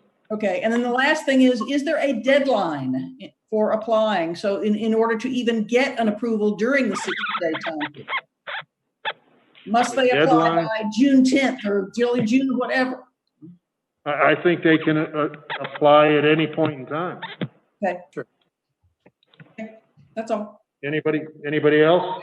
I know you said the communication should happen through the chamber and Main Street, but I actually think that this should be the top priority for our communication director to get this information correctly out, to answer questions on a real-time basis, because what we discussed was very complicated and it needs to be messaged consistently, appropriately, and there needs to be a mechanism from the city to get this answered. So I mean, sure, the chamber and Main Street can help, but I think this needs to be like a tonight or tomorrow morning communication from the city is exactly what we're doing, what the application process entails, how quickly we're going to process them. So I don't think we should put that burden on strictly the chamber and Main Street. I think the city needs to get this out like ASAP. My suggestion of going that direction is because I'm making the assumption that both the chamber and the Main Street have emails of all of their members, whereas the city does not necessarily have the emails of their members. Yeah, I'm just saying the city should come up with the communication, that's all, and then share it with the chamber and others so that it's consistent and clear, because this was very complicated things we discussed. Yeah, I would add that the city needs to write it so that somebody else isn't interpreting what we have talked about. I agree with that. Completely. All right, so we can look into drawing up some brief communication that can go out to the commissioners, and we can get that to the chamber and Main Street as well. No, to everybody. I mean, mean, we don't need it. We don't need to approve it. We don't need it. No, I'm not saying to approve it. I'm saying we're going to have to funnel it through the chamber and Main Street because they have the access. Yeah. Sure. Mayor, does this application require a vote of approval? Glenn? I don't think it does. I think that this is largely an administrative function of the city manager that she's implementing. Okay, great. Then I think we need to move into the areas that we do vote on. So, Mayor, how would you like to structure this? I mean, what is it that do we need to vote on, what we're doing as far as going forward, other than we've gotten from, the majority of the group, not consensus, majority of the group to move forward with these actions? So I think what you've done today is pretty much provide some guidance to the city staff as to what you think would be appropriate, what closures you think would be appropriate for certain parking areas, where you think tables should be provided. So I don't think that requires a vote. I think the applications as they come in should be evaluated based upon your discussion today. That likely, if you're on Rehoboth Avenue in the first and second block and you want to be on the sidewalk and you meet the guidelines that were put out by the governor, you're very, very likely going to be approved. And that there'll be some consideration for other areas based upon the direction that you've given the staff. So I don't think any of that requires a vote. So I don't know how I would frame it. You know, until you see the application, and I just don't see how you frame it. So unless the city manager feels the need to have a vote of some sort that gives you some confidence in what direction you need to be heading, I think based upon what I've heard, I understand how these applications should be reviewed. Okay. And she indicates I'm fine with that. I mean, obviously, this is a message to the business community that you should not be seeking approval to get seating space in the parking areas on the northern side, south side of Rehoboth Avenue. You've said clearly you want it to be on the sidewalks. Right. So hopefully, you know, those who have heard and once you get the communication done, that'll be the guidance for the applicants as well, and we'll move promptly ahead with it. But I really don't see anything that requires a vote of the commissioners, other than the chief's mentioning maybe something. What about the horseshoe, the 30-minute parking? Does that have to be voted on or not? You know, yeah, so let me think this through, because actually parking is in the code as to where parking is and where it is not. So I think maybe a vote to authorize the city manager to close parking. Under an emergency. Yeah, we're in the emergency pandemic, so probably a motion to allow the city manager to close designated parking spots consistent with the direction that you've given today. I don't think you have to say specifically in this area or that area, because some applications might come in that is an area that you haven't spoken about that would make sense for a closure of parking spaces. So I think a general authorization to the city manager to close designated parking spaces as she deems appropriate, consistent with applications that are filed. So moved. Second. We have a motion and a second to provide authorization to the city manager to allow for closing parking in various different spots around the city that we have discussed. That would include changing the parking meters around the horseshoe to 30 minutes, and without going specifically where we're closing off parking, it would be in various places around town as discussed. And there will be the possibility of closing other areas as we move forward, depending on the applications. Does that work, Clint? Again, we have a motion and a second. Any further discussion? If not, I'll go around the room. Commissioner Szymanski. Aye. Commissioner Sheffer. Aye. Commissioner Kaluzzi. Aye. Commissioner Schlosser. Aye. Commissioner Byrne. Aye. Commissioner Gay. Aye. And the chair votes aye, motion carries. Now, we don't have to vote on the application, you said. No. We've already given that. So we've approved the application. Again, I just want to go over some of the things. We're basically closing off the sidewalk side of the first 2 blocks from 2nd Street to the bandstand on Rehoboth Avenue, south side, and the north side 2 blocks from the bandstand to 2nd Street on the north side. Those 4 blocks, if you will. We are also converting the horseshoe to 30 minutes only for all of those spaces. We are going to provide access to all of the handicap spots along Rehoboth Avenue as they are. We're going to close off the first street between Wilmington and Baltimore, all parking spaces, both east side and west side, and that'll be closed off with barriers to provide pedestrian traffic. Going forward, we're going to be accepting applications, and other situations will be determined as we receive the applications. Does that work for everybody? Mayor, one thing, Commissioner I thought. Sheffer has his hand up. Oh, okay. The only thing that I wanted to say, and it's a little older now, but this assessment by the 16th of June is for what we should be doing, not what the businesses need to do. Yeah, this is not in us. support of that, and I just wanted to make sure that that was clear. So that's that's it. That's a good point. Commissioner Schlosser.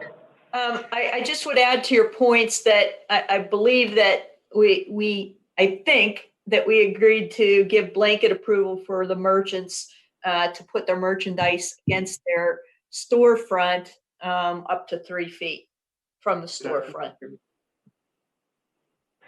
Hold on, I'm asking Glenn if that's something we need to vote on. Well, my only concern there, and this is something commissioners can discuss, in the application for restaurants, at least there's a disclaimer that acknowledges that, there's special risks and liabilities that come associated with the use of public property. This again would be authorizing the use of public property, but not an associated disclaimer that comes with it. So I'd much rather we had some form of, getting an approval. Can they use the same application? Not really. No. No. No. Edward, what do you think? I mean, are we going to require any insurance from them, any variable amount? That's the way that it's recommended in the governor's. Yeah. I mean, in a normal circumstance, whenever we've authorized the use of public property before, we've always done a license agreement, it's got indemnifications, it's got all of that in it. This is a different kind of world we're in, and we're trying to move quickly, but I mean, all those things that we typically require, we're seemingly not requiring any of them at this stage. And it may be something that we can follow up with and try and get things. Do we do that when we have a sidewalk sale? Good question. No, I don't think we do. I think you're right. We don't during. Because I think if we're saying that they could put racks out 3 feet from their storefront, that to me, that setup looks a lot like what it is during the sidewalk sales. Agree. Does it matter that it's for a weekend rather than a long period of time? Yeah, I mean, this is a little bit more extended period of time, but I don't know how to do it though. I mean, other than authorizing it and putting a date certain when it stops, unless you reauthorize it for a more extended period of time. I think one of the things in these times, we're just some of the normal precautionary measures we're gonna have to forego. So it would be a vote to authorize the city manager to allow a blanket approval? I think that's a big enough decision that you should vote. And again, it has to be areas where ADA is still compliant with. If you can. Yeah. Right, if the 3 feet doesn't allow for another 5 feet of sidewalk remaining, then they should not be putting racks, and that's something I guess our code enforcement officer will have to do. Yeah. Okay. Okay, so if someone, Edward, you have your hand up? No, I have nothing to say on this topic. Okay, so we would need a motion and a second to provide the authorization to the city manager to provide a blanket approval to the retail establishments as they that ask to put their wares out on the sidewalk, and obviously will follow the ADA requirements and whatnot. And the enforcement officer will take care of that side. But no more than move. 3 feet from the. What? But no more than 3 feet from the building, front of the building. Yes. I so okay. And is there a second? A second. We have a motion and a second to provide authorization to the city manager to allow businesses along Rehoboth Avenue and various places around town to put their retail wares out as much as 3 feet from the building. Any further discussion? If not, Commissioner Sheffer, Aye. Commissioner Cluzzi, Aye. Commissioner Schlosser, Aye. Commissioner Byrne, Aye. Commissioner Gay, Aye. Commissioner Szymanski, Aye. and the chair votes aye. Motion carries. Thank you. Mayor, can I Yes, ask please. something of the city solicitor? Glenn, could we not include some blanket language in the business license application going forward that anytime the city allows them to utilize public space, that they're giving us those waivers, and they're making any affirmation that we would want them to make? Yeah, I presume it's something we could include. I'm sure it's something we could include. I don't think it's in there already. I'm pretty sure it's not. We do have a public space application that a business can apply for, or anyone can apply for, to work in a public space, or in this case, to put their business out on. And I thought that was approved. Do you recall? I recall, yeah. Yeah. I think it was. So we can take a look at that, and maybe this is a case where a retail establishment could apply for that. Right. Right. So we do have some of the document in place we might be able to use, but yes, I think your concern is we could catch this for all times going forward if we put it in a business application. It's just that it's so infrequent that I think that the public space is used by private businesses that I don't think we ever thought to put it in there, but your point is a good one. Yeah, it's something for us to, not something to deal with today, but we should not let it, we should keep it on our horizon of something that we should probably deal with in the near future. Yeah, noted. Anything else, Edward, from your end? The last thing, we didn't really talk about how we would make this happen, and the cost and all of that. And one thing I would ask, we talked about, if we use the vendor that I found, which is I think $15 per barricade or barrier, which is every 6 foot. I forget. I think there was about, if you use the 500 number that someone quoted, I think it might have been the chief or Kevin. That's about $7,500. I don't know if that needs to be included as a budget approval. And then my second question is, we talked about, well, who pays for it? And I'm wondering, city manager, is this something that would qualify under FEMA? Because we're making these changes and we're doing it because of the pandemic. And so I'd like you to consider that. Well, first of all, I'm not going to make it a part of any budget adjustment. It's not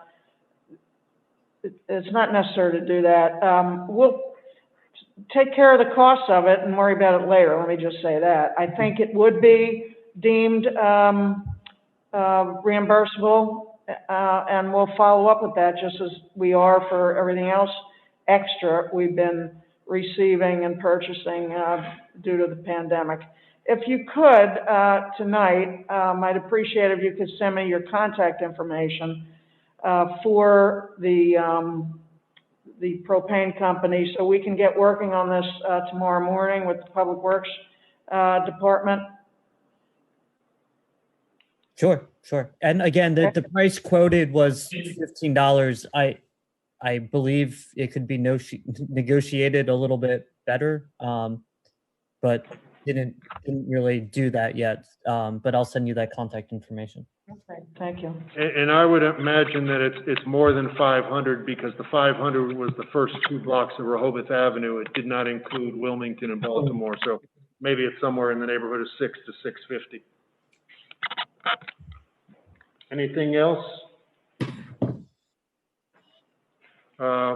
And I would assume that we'll have another meeting like this, 3 o'clock next Tuesday being the 2nd, to further discuss the comprehensive action plan as we're moving forward. Any other comments, questions? If not, thank you very much.